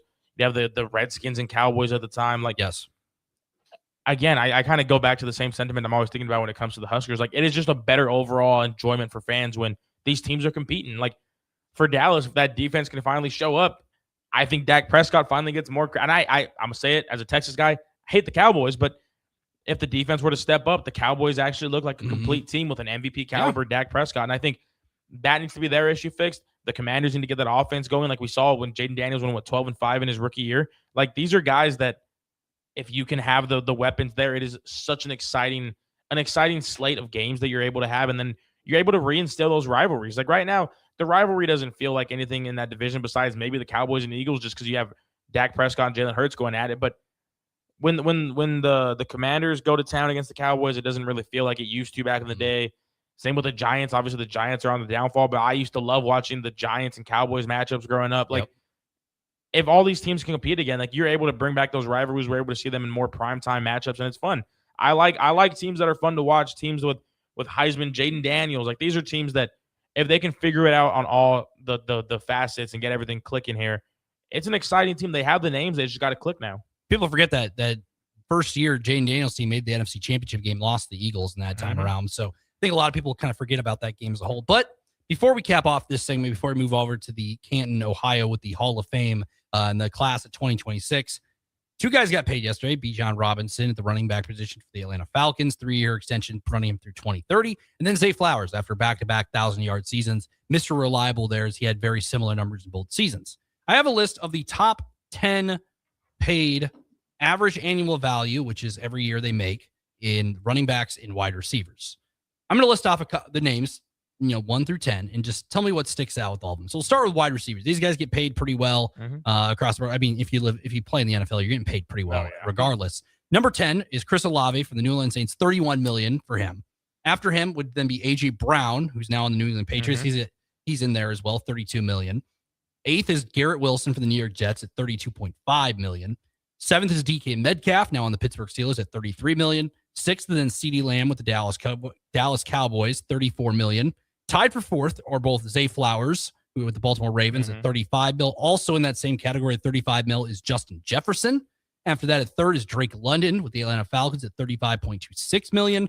2nd is Jamar Chase with $40.25 million. And then above the rest, clear of $2 million of Jamar Chase is Jackson Smith-Njigba with the Seattle Seahawks at $42.15 million, putting his total contract value at $168.6 million. Anything stand out in that list? I'm trying to connect some dots here. I just can't. No, I just think it's just interesting. Like Zay Flowers, Justin Jefferson. Oh, okay. I thought I was trying to find a connection here. Yeah, no.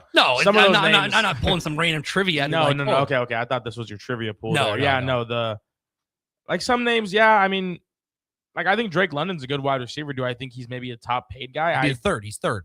Do I think he probably should be third? I don't know if I can say that genuinely. I don't think he needs to be paying obviously millions and millions and millions less or anything. But that's an interesting one. Obviously, Zay Flowers, interesting. That was the one of yesterday with Justin Jefferson. Same one, $35 million. I don't know. I think Zay Flowers, like he's a good weapon, but I just don't know if he's Jay Jetta's type of money worthy, in my opinion. Not because he's not good, but especially for the team he's on. Like you're on the Ravens, you're kind of there to, I don't know. Like I didn't think I don't think they overpaid necessarily in a bad sense, but I think that you probably could have got him for a little better of a deal too. Like, I don't know, but I mean, it's also just the market. The market's always just kind of going up year after year after year after year. I mean, I would have said the same thing probably about DK Metcalf in general, but you're here anyways. I don't think it's a bad thing. I think it's just showing where the market's kind of going to. But because how much more is JSN making than Zay Flowers? So right now, they're both $35 million a year. Their contracts are both similar, $140.0 million. They're both exactly the same. I also got to remember the market's going up, and Justin Jefferson got an extension a couple of years ago. You know, Bijan Robinson, we'll get into him. Spoiler alert, he's the highest paid running back in NFL history now. And, you know, that's what happens. The cap continues to go up. Guys get paid. And it's interesting how that works. So let's go to the running backs real quick. I have the top 10 running backs currently paid in the NFL. So right now, at number 10 is Alvin Kamara, 12.25 average annual value for him with the New Orleans Saints. After him is number 9, a guy who's yet to even play a snap in the NFL, Jeremiah Love, with the Arizona Cardinals at $13.26 million. That's his rookie deal at $53.02 million total for total guaranteed money. 8th is Jonathan Taylor at $14 million with the Indianapolis Colts. Newest signing, Kenneth Walker III with the Kansas City Chiefs. He's at $14.35 million. 6th is Breece Hall with the New York Jets at $14.5. 5th is then Derrick Henry with the Baltimore Ravens at $15 million on the spot. 4th is Devon Achane with the Miami Dolphins at $16 million. And then your top 3, number 3 is Christian McCaffrey, CMC, with the San Francisco 49ers at $19 million. 2nd is Saquon Barkley with the Eagles, $20.6 million. And then as of yesterday, Bijan Robinson with the Atlanta Falcons, $22.25 million. Total guaranteed money of $51 million. This list is interesting. I thought Jonathan Taylor might have been a little higher because he was at one point was the highest paid running back. And then Derrick Henry obviously signs there. Devon Achane, that was a name that kind of stood out when I read him off as well. You know, talented running back. He's 4th at that average annual value. But I think the top 3 we have McCaffrey, Barkley, and Bijan. No real surprises there. But, you know, just kind of the differences too. Like the highest paid running back average annual value is 22.25. Highest paid wide receiver is 42.15. It's a crazy jump in positional value.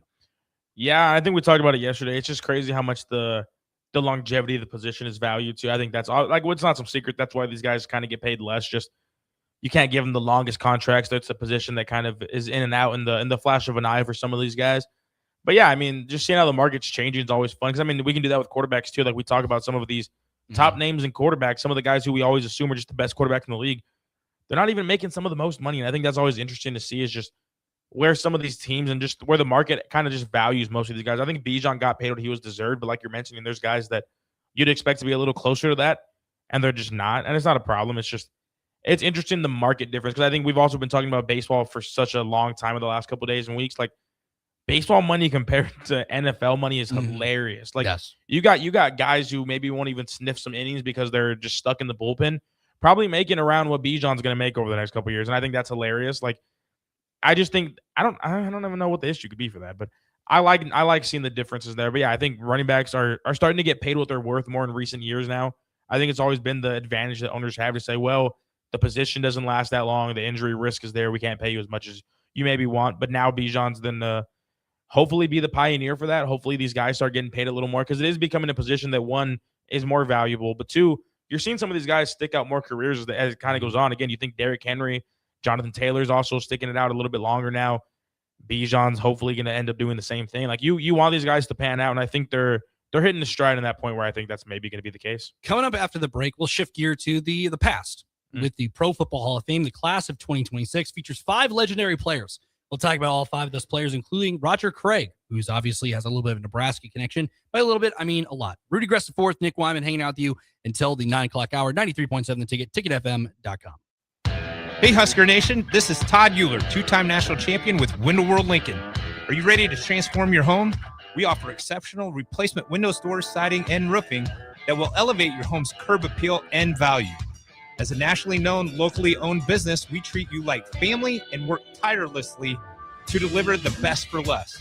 Don't wait to give your home the upgrade it deserves. Contact Window World Lincoln today at 464-7313 or check out windowworldlincoln.com. Let's make your home the talk of the neighborhood. At Anderson Ford, we offer a 5-day return or exchange policy, so you can make sure the vehicle you choose is the best vehicle for you. No pressure. Right now, lease a 2026 Ford F-150 for $198 per month for 36 months. Experience better at Anderson Ford. Stock number 1008623, $198 per month lease for 36 months with approved credit, 7,500 miles per year, 14,000 to its signing. No security deposit required. Tax, title, license fees, extra residency restrictions apply. Program subject to change. Must take new retail delivery from Anderson Auto Group by 7/6/26. Rick Heyman here from Sauter Heyman Jewelers. I want to personally thank our great customers for voting us once again the best of Lincoln. At the same time, we're celebrating our 120th year in business in the great state of Nebraska. You can count on Sauter Heyman for the very best quality, value, and customer service. When it comes to your jewelry needs, visit us at South Point, Grand Island, and the Outlet in downtown Lincoln. Visit us today at sauterheyman.com, and thank you for your continued trust after all these years. Hey there, this is Paul Scheel, owner of High Electric. I want to thank our friends and loyal customers and introduce High Electric to those looking for a new electrician. We've been serving the Lincoln and Omaha area for over 30 years, from design to install, upgrades, and repair. If you are a homeowner or a small business needing some electrical work, call us at 402-466-6606 or check us out at hyelectric.com. We look forward to hearing from you. If you become ill or injured at work and need an experienced attorney, call Liberty Law Group. The attorneys at Liberty Law Group will defend you in court, protect your rights and freedom to get you the best possible results for your case and the justice you deserve. Trust your rights and freedom to Liberty Law Group. Attorneys serving Nebraska and Iowa. Call them today at 877-404-5238. That's 877-404-5238. Or check them out online at libertylawgroup.com. If one of the things running through your mind as a business owner is the recurring worry of possible cyber attacks, you can let out a sigh of relief. Hamilton Business Technologies has you covered. As the official business IT partner of the Huskers, we offer real-time threat monitoring, advanced security protocols, and more to keep your data safe from harm. We care about the success of Nebraska businesses and communities like yours. Learn how we can help you at hamiltonisbusiness.com. Hi, Kendall Warnock here, owner of A1 Automotive. If you own a BMW, Audi, Volkswagen, or Mini, you know specialized service matters. Our team uses advanced diagnostic equipment, OE equipment, including factory-level software, to accurately diagnose and repair your vehicle. Dealer-level capabilities with hometown service. A1 Automotive, 1117 L Street. You can call us 402-477-4660. At Parkview Animal Hospital in Lincoln, it's not just their professional care that sets them apart, but their warm staff and state-of-the-art facilities. Whether it's for a routine checkup or a comprehensive medical procedure, at Parkview, your pet isn't just another number, but a valued member of their caring family. Visit them at pahlincoln.com today and in person just south of 14th and Pine Lake Road. Parkview Animal Hospital, your pet, our passion.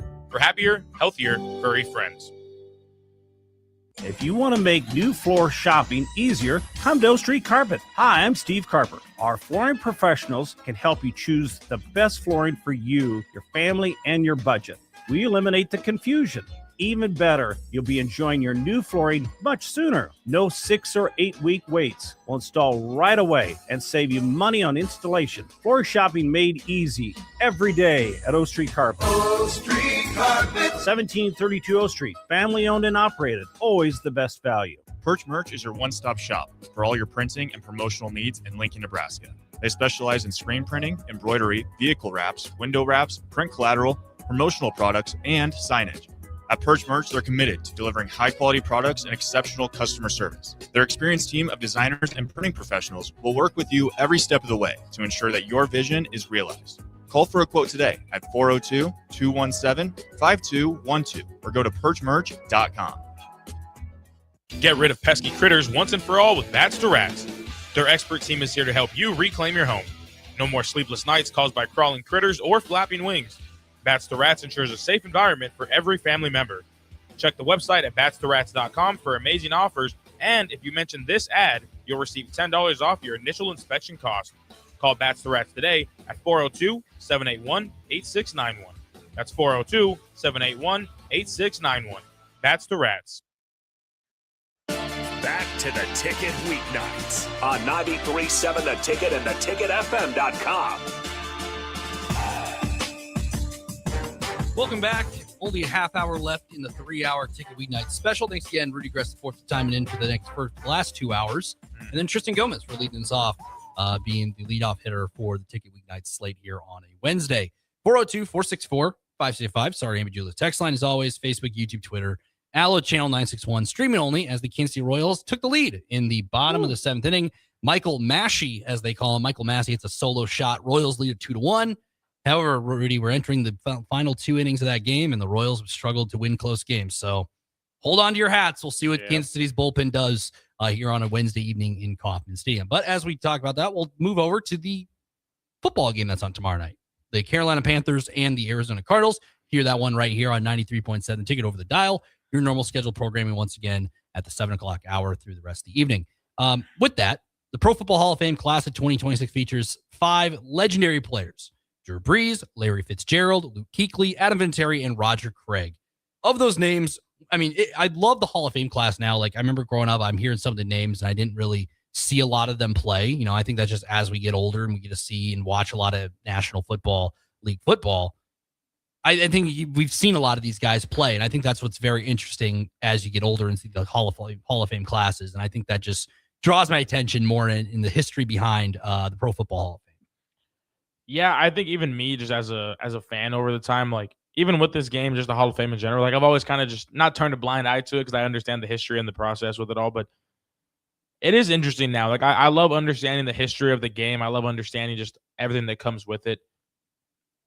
How in tune have you been with previous Hall of Fame games like this? Like, do you watch all of them? I'm assuming you do because you're Nick Whyman here. Last year, Chargers, Lions. That was Trey Lance when he went off, and then DJ Uiagalelei played. Nice. Kyle Allen started that game, and then Hendon Hooker came off the bench for the Lions. Wow. My favorite Hall of Fame ever. I see it. I'll probably see it tomorrow on social media. The Titans run that fake punt fake punt. The punter goes behind the back. Yeah. That's an awesome one. But yes, I mean, yes, it's not for everybody, but I love the Hall of Fame game, just kind of the backdrop of Canton there for in Canton, Ohio. I just really think it's an interesting blend. But look at these Hall of Famers. Drew Brees, first year of eligibility, he retired ranking 2nd all-time in passing yards, over 8,000 yards, 571 touchdown passes, you know, and helped the Saints win that Super Bowl, which we all sort of remember that when they beat Peyton Manning in the Colts. Surprise onside kick. And Drew Brees, you know, he was there pretty much his entire career. Remember, he was a Charger for a little bit. That didn't pan out. Goes over to New Orleans, and the rest is history. Larry Fitzgerald, first ballot selection as well. Spent his entire 17-year career at the Arizona Cardinals. Second only to Jerry Rice in NFL history for the career receptions and receiving yards. And I think with him, Rudy, he played with so many quarterbacks. Yes, Kurt Warner, you know, went to the Super Bowl with Arizona, didn't win them one. But he played with so many guys, you know, Carson Palmer, Kurt Warner, everybody from them to Derek Anderson and everybody in between. He was able to be productive regardless of whoever was throwing the football to him. Yeah, I think that's like my bar for wide receivers that go into the Hall of Fame are always in that category. It's like, you know what the standard is. It's the Jerry Rice standard, really. But then it's like I think for a guy like Larry, it's just you're looking at these numbers, and when things get broken down into some of his crazier stats, because it's he has more tackles than career drops, I think is the number we always go back to. Like, that's a guy that no matter who was back there slinging it to him, he was doing it with it. And I think back, I can't think the exact year, but it was the year that the Cardinals knocked the Packers out of the playoffs. And it was a Larry Fitzgerald masterclass, truly. I know that Eddie Lacy, being as big as he was in that moment, kind of faltered that and ruined the game for the Packers on a breakaway touchdown. But Larry Fitzgerald ends up getting the game-winning or one of the game-clinching passes that he just takes almost to the crib, gets him in great scoring position. They win the game. Like, this is the guy that, sure, all game long he could torch you up, and even if it was a quieter game he was having, towards the end of the game, if you need a big play, you need a big catch, you know who you're going to. And I think that's what separated him, was the consistency, even under the most pressured of moments for Larry Fitzgerald. He was always cool, calm, and collected. Never a guy that got too high or too low emotionally. And he's elite. I mean, he was always a fun guy to watch too. Because again, whether he had the ball in his hands, whether he was off ball, he was doing things right. And I really like that about him. I like guys who can play the game the right way, but also do it at an elite level. And I think he fits that box for both of those. And like I said, the quarterbacks that have thrown touchdowns to him, I have the list in front of me and how many touchdowns they threw to him. So Kurt Warner had the most with 48 touchdowns thrown to him, which that was, the prime of that career. And that was when Arizona played Pittsburgh in that Super Bowl, legendary Super Bowl, in fact. Carson Palmer, 29 for him. He had a long 10-year career after being with Oakland, going over from there, Cincinnati before then as well. Josh McCown had 12 touchdown passes. John Skelton had 7. He went to Fordham, if you don't remember that, Rudy. John Skelton, he had 7 touchdowns. Josh Rosen had 6 in the 1 year he was there officially quarterback. Kyler Murray only had 5 touchdown passes because they really overlapped right at the end of Larry Fitz's career and the beginning of Kyler Murray's NFL tenure. Kevin Kolb had 5 touchdowns as well. Matt Leinart had 5. Derek Anderson had 4. Drew Stanton had 3. Blaine Gabbert had 2. And then the rest of these guys had 1 touchdown pass to Larry Fitzgerald during their NFL quarterbacking career. Sean King, Richard Barthel, Max Hall, former BYU quarterback, Brian St. Pierre, he was at Boston College, and then John Navarre. Those are the guys who played or threw a touchdown to Larry Fitzgerald during the NFL career. And like I said, regardless if it was Brian St. Pierre or Kurt Warner, he found a way to be productive. So moving on from him, you have Luke Kuechly. He had a very, not a super long NFL career, 8-season career, but he was very impactful for the Carolina Panthers in full at the linebacker position. Yeah, I mean, I still remember when that announcement got made that he was going to be stepping away from football. And I think it was a lot of the dialogue around the longevity of how long he had been in the league. But then you just look at some of these plays, like his football IQ. I think that's something that does stand out a lot when you think about Kuechly and the stories you hear. And that's what I love of kind of the age we're in right now is a lot of these guys, maybe it's not even Kuechly himself, but a lot of these players that did play with him and grew up in the same era playing with him. We're at such a time where everyone has access to a microphone like we do here, but you hear so many stories, and it's just the IQ behind it, the way he attacked the attention to detail is something that I think stands out. Because yes, that is only one half of the game you got to go execute, and he did. And I mean, for a guy like of his nature, a guy that played with such aggression, I can understand why the career had to come to such a abrupt ending. But I mean, do you have some of his stats offhand over there? I don't have them offhand right now, but we're going to move on. We're going quickly through. I like here. him. I'll make. He it was quick. just consistent, and he was in an age of the Carolina Panthers that he represented that team as He well. was them. Yeah. They had Cam Newton, obviously, but on the defensive side of the ball, they had some really good players. But he was just consistent. He was out there. Roger Craig, we'll talk about him momentarily, probably the cap off the show. But Adam Vinatieri, a kicker entering the Hall of Fame, all-time NFL leading scorer, 2,673 points for him, 4-time Super Bowl champion with the Patriots and the Colts, widely celebrated for kicking some of the most clutch, ice-cold game winners in NFL football history. He was just Mr. Clutch. He was reliable. He was kicking into his 40s, and we see sometimes when kickers lose it, that's kind of it. He was just consistent all the way through, and that's why those points really matter, and he made some clutch kicks, whether he's with the Patriots or the Colts during his NFL career. Yeah, I kind of think of kickers the same way I think of linemen, where I only know their name if it's a good thing or a bad thing. There's no in between. I think for obviously rightful reasons, everyone knows his name. I like it in there. Obviously, it's a kicker. It might not be the sexiest thing to some people, but when you look at the career he's had, the wins he was a part of, the franchises, obviously, you said, 4 Super Bowl rings? Like, this is a guy that, you're a kicker, sure, but you're a winning kicker, and some of those rings aren't won without you. Many of those rings aren't won without you, regardless of who that quarterback was on some of those teams, obviously. That it was a team effort. They needed you. You stepped up. You were clutch, and that's all you can ask for. And to have the most points, obviously, is a nice feather on the cap as well. And before, we'll probably spend the last segment on Roger Craig because of the Nebraska ties and everything like that. I will mention, here's a list of some players in the modern era finalists who missed the class of 2026. Just a handful of names I'll list off and the teams they played for. And if you could see them getting in within, not only next year in 2027, but years on yonder. Kevin Williams, he's defensive tackle for the Vikings. Jahar Evans, he was a guard for the Saints. Jason Witten, tight end for the Dallas Cowboys. Also played for the Raiders as well. Reggie Wayne, longtime wide receiver for the Indianapolis Colts. Torrey Holt, he was with the St. Louis Rams at the time as a wide receiver. Willie Anderson, another tackle for the Cincinnati Bengals. Marshall Yanda, he was a guard and a tackle for the Baltimore Ravens. Terrell Suggs, Balsahard University, as he used to say during his Sunday Night Football entrance, the outside linebacker for the Baltimore Ravens.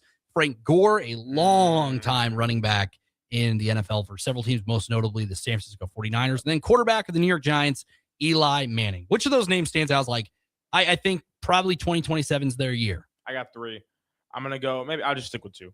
I'll go Jason Witten and Eli Manning. Those guys have to be in there. I mean, Jason Witten alone is kind of the staple for what we see a lot of the tight ends are kind of built around now. I mean, sure, the blocking aspect was there, but that was kind of the more prominent of, okay, the tight end here is probably this quarterback's number one option. You see it now with Mahomes and Kelsey. You see it around the league now where tight ends have that value, hold the value. Jason Witten was kind of the originator of that, in my opinion. Obviously, he was Romo's number one guy. He overlapped with Prescott a little bit for Prescott's rookie year. I think Jason Witten's got to be in there, and I think obviously Eli Manning has to be in there. Sure, maybe, again, not the sexiest of careers in terms of just when you look at it compared to other Hall of Famers, but this is a guy who was the GOAT's kryptonite. He was the one who can stop Brady. He had just the career of moments. And, yeah, I mean, I think towards the tail end of the career is probably what's going to not weigh him down, but that's what people probably remember a little bit more. And when you look at the stats, they aren't the prettiest at the end of the seasons there. But I think for what he's done, the talent that he was playing against at the time of his career and how he was able to still hold very strong and very close to these guys, I liked it. And he never really had the amazing weapons around him to have the success, and he still made the success out of it. I think Eli Manning's got to be up there. Him and Witten are my 2 from there. The other ones, I'd have to look at the stats and look at the cases like Frank Gore for sure. But I think Witten and Eli Manning should both be Hall of Famers next year. And we'll talk about one more Hall of Famer, Roger Craig, played at the University of Nebraska. We'll talk about him and to cap off the 3-hour special of Ticket Weeknights along with that. And then we'll send things over to the rest of our normal programming. 9 to 10, Rabs could take on sports. 10 to 11, Don't Punt Hour to Morning Personnel. And then Late Night Lincoln with myself, Nick Whyman, joined by Rudy Gres IV, the debut of having him on. Maybe the first time, maybe the last. We'll see how Rudy feels. He's not, I don't know. I don't know what time he usually goes to bed, but we'll get some coffee, and I'm for sure during that Raps could take on sports and Don't Punt Hour. So coming up next, talk about Roger Craig to cap out the show. Rudy Gres IV, Nick Whyman, hanging out with you on 93.7 The Ticket. Lincoln is full of great golf courses in a state that is getting national recognition for exceptional golf. Friend Country Club is worth the drive, just 40 minutes from Lincoln and home to one of the state's most respected 9-hole courses. Enjoy their restaurant with popular items like a 14-ounce ribeye, 10-ounce sirloin, or chicken fried steak. Open Thursday through Saturday from 5:30 to 10 p.m. Expand your horizons with a trip to Friend Country Club, just 40 minutes southeast of Lincoln. It's worth a visit. When something breaks, you want someone you can trust to fix it right. Empire Repair is now open in Waverly and ready to serve our community with reliable auto repair and maintenance. From routine service to bigger repairs, our team is here to keep you on the road. Stop by Empire Repair in Waverly or call 402-786-2224 to schedule your service today. Empire Repair, proud to serve Waverly. Big value and big flavor meet at Wings and Rings thanks to the all-new delicious Duo Combo. This is the one you've been waiting for. Get 1 half-sized appetizer and 2 entrees with a side for only $19.99. Bring a friend for the best deal in town on any day of the week, during game time, or whenever the heck you want. Their made-to-order wings and chicken sandwiches are waiting for you at their 68th and O and 40th and Old Cheney locations. Stop by Wings and Rings and celebrate every day with the best meal deal in town. The crack of the bat. Sizzling concessions. Yeah, that's the sound of summer at Haymarket Park. It's been that way for 25 seasons. And in this city, it's not a matter of if you'll catch a game, it's how many. Safe. That's because there's always something in play for Salt Dogs fans. From saluting our troops to Friday night fireworks, your local tradition plays on. Let's show summer how Lincoln celebrates 25 seasons. Get your tickets at saltdogs.com. Bauer Underground has been serving local contractors and utility contractors all across the state since 1997. When you see the black and white trucks, you know that the best workers in the business have arrived. Bauer is currently looking for equipment operators, laborers, diesel mechanics, and aerial linemen. Join the brotherhood built upon hard work, authentic people, and a pedigree of success. They're offering top-notch benefits, matching 401k, and a $600 per year clothing allowance. Bauer Underground, a family-friendly company with room for advancement. Big box stores are tempting for buying equipment for your high schooler in sports or for yourself in your sports leisures. But buying new is awfully expensive. Why not go somewhere with new and used options? Played Against Sports has quality, slightly to gently used equipment, and 50% of their inventory is actually new equipment. It's more than baseball, softball, and golf. They also have equipment for disc golf, fitness, hockey, and more.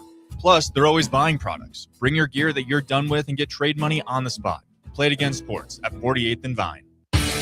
Concrete Industries has immediate openings for production laborers, operators, and drivers. Earn great pay starting at $21.50 per hour, plus health benefits, 401k, paid time off, and more. Right now, production laborers can earn a $1,500 hiring bonus, and drivers are eligible for a $2,500 hiring bonus. No experience? No problem. Concrete Industries offers on-the-job training and opportunities to grow your career. Start your future today. Visit concreteindustries.com. Lincoln's go-to for fun isn't new. It's a place that's been a staple of the city for years and is only getting better. Matson's Bowling and Billiards always has open bowling available with no long lines, unlike other centers. They have live music almost every weekend and great food at EJ's Bar and Lounge, with seating for 150 people. They have popular meals like the EJ Burger, pizza for the whole family, and famous EJ's Wings. Contact Sarah to book a party for friends, coworkers, or family at Matson's Bowling and Billiards, just south of 48th and Holdridge.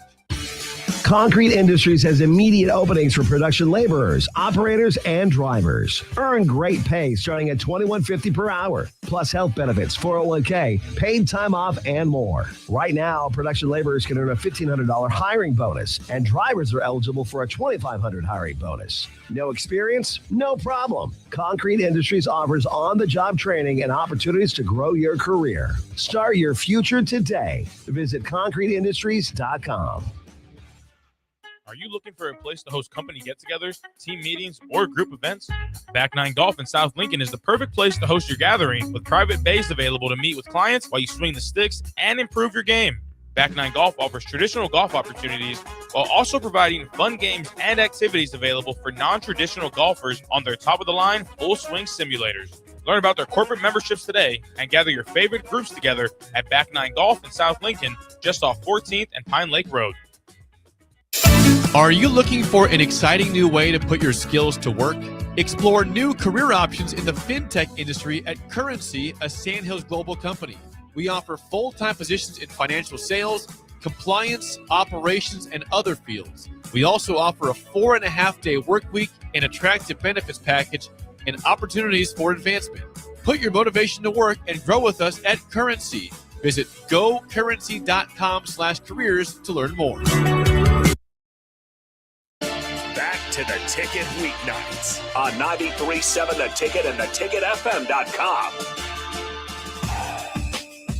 Welcome back. Final segment on this 3-hour edition of Ticket Weeknights. Myself, Nick Whyman, holding you down with Rudy Gres IV for one more segment before turning things over to Raph's good take on sports. So stick around because, oh boy, it's going to be a fun night. We have Black Shirt Madness rolling in. Terrell Farley was talking it up, saying, I talked to one of our finalists earlier, and he was pretty hyped about where he was sitting with Trev Alberts. He's keeping a close eye on it.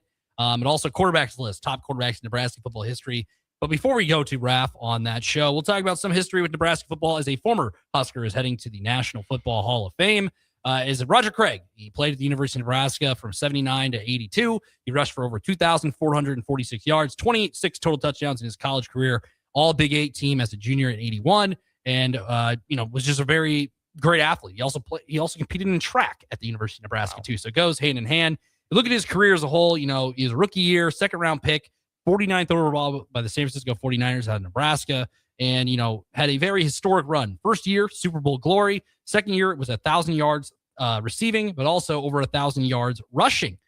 Very, very small window of people who've been able to do that as well, as he basically was a huge anchor to some of those 49ers great teams that we talked about today. Played up until late into the 90s and then, retires. And then that is it. And I think he became a lot of Super Bowl success as well, Rudy. Against the Dolphins, he became the first player to ever score 3 touchdowns in a single Super Bowl, with 2 of those receiving and 1 rushing. And then against the Bengals, he gained over 172 total yards, 71 rushing, 101 receiving to help the 49ers to another Super Bowl victory. So a lot of success across the board. And he didn't do it just not only in those big games, but did it across his entire NFL career.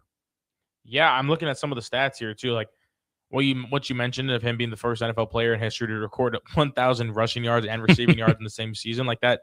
Again, we were talking about Bijan. I don't even think he did that this past season. Like, I'm not saying that I have the names. Yeah, let me hear him. So if Roger Craig did it in 85 with that 1,050 rushing yards and 1,016 receiving yards, did that on 15 total touchdowns as well. Can you name the other 2? One was in 99, and the other one was in 2019, very recently. 2019 running back to have over 1,000 receiving yards and 1,000 rushing yards. And you said what's the other year? 1999. Can I have a hint for the 1999, please? Legendary player. He was on the cover of a Madden at one point. That should give it away. Marshall Faulk. Falk did it. I was thinking of all the other running backs. 1,003. What are you thinking? Peyton Hillis or something like that? No, I'm not gonna lie. I don't know what I was thinking. 1,381 yards for Marshall Faulk. 1,048 yards receiving. 2019. This one should be the easiest one. Really? 2019 running backs. You got to think, who's a good running back to this day who can catch the ball out of the backfield and score some touchdowns? Alvin Kamara. No. Good guess, though. Good guess. I don't want to say Derrick Henry, but no, it wasn't him. No. It's one that you could. He's one of the top. He's one of the top 3 paid running backs currently. We talked about him earlier this hour. It's not Saquon. He's played for 2 different teams in his NFL career. And it's not Saquon. Yeah, exactly. You're describing that. Okay. Jonathan Taylor. No. Nope. He played. He was a punt return, kick returner, wide receiver, running back in college. Won a Rose Bowl against Iowa. Can I make this any more obvious? Yeah, you probably could. Give me the initials and I'll figure it out. CMC. Christian McCaffrey. Yeah.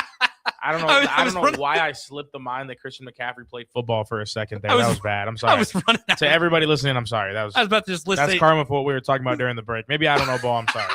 I'm sorry. 1,387 rushing yards, 1,005 receiving yards, 19 total touchdowns that season in 2019. But man, but Roger Craig is a part of history, and he was a Super Bowl champion. Look at the accolades here, Rudy. 3-time Super Bowl champion, NFL Offensive Player of the Year that 88 season, first team All-Pro in 88 as well, second team All-Pro in 85, 4-time Pro Bowler, NFL receptions leader in 85, all-decade team, 49ers Hall of Fame, and then was on that all Big 8 team in college. The numbers say for themselves, and I think that's really cool for the Nebraska connection to have him a part of this Hall of Fame class, and I think a lot of people are excited for it as well. Oh yeah, it means a lot. I mean, I've heard Raph mention about it a couple of times when the first got announced. It's awesome to see. I mean, again, coming from a program like Nebraska, in the midst of that, obviously going on to have a very successful NFL career. That's just an amazing tale all around for not just obviously himself, which is the most important factor here, but for Nebraska too, and for the fans here, the people who grew up with him.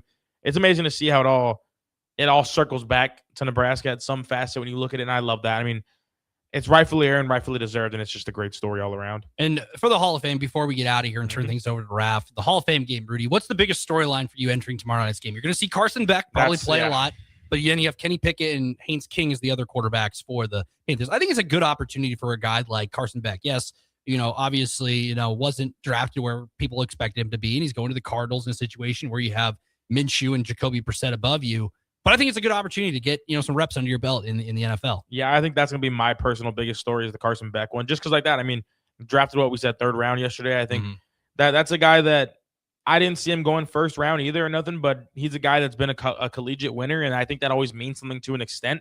Now you have your chance to kind of go out there. You're going to get your reps at some point. You're going to show off. You're hopefully going to do things the right way. As long as he goes out there, has a clean outing, I'm excited to see that. But yeah, I mean, it's going to be a lot of fun. It's going to be our first real football in a couple months for sure, and so I'm excited. It'll be a good time. I'm just, as a Carson Beck hater back in the collegiate days, I'm excited to see what he can do with this team. And it'll be exciting. That game kicking off less than 24 hours in Canton, Ohio, but also kicking off here. Raph's Good Take on Sports. Come up at the top of the hour, 93.7 The Ticket, ticketfm.com. Thanks for everybody stopping by for the 3 hours with myself, Rudy Gres IV, Tristan Gomes, everybody else helping this part. Put the horns down. But I got you. Your mic's muted. We can't hear you. That never happened.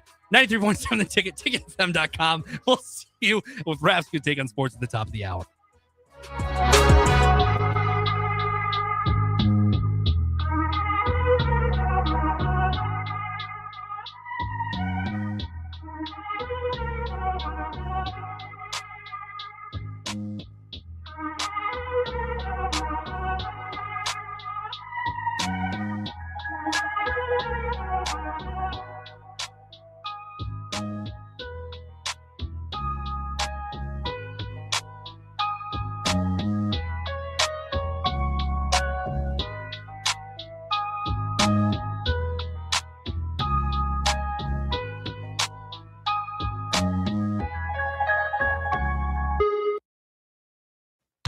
Hey, Husker Nation, this is Todd Euler, 2-time national champion with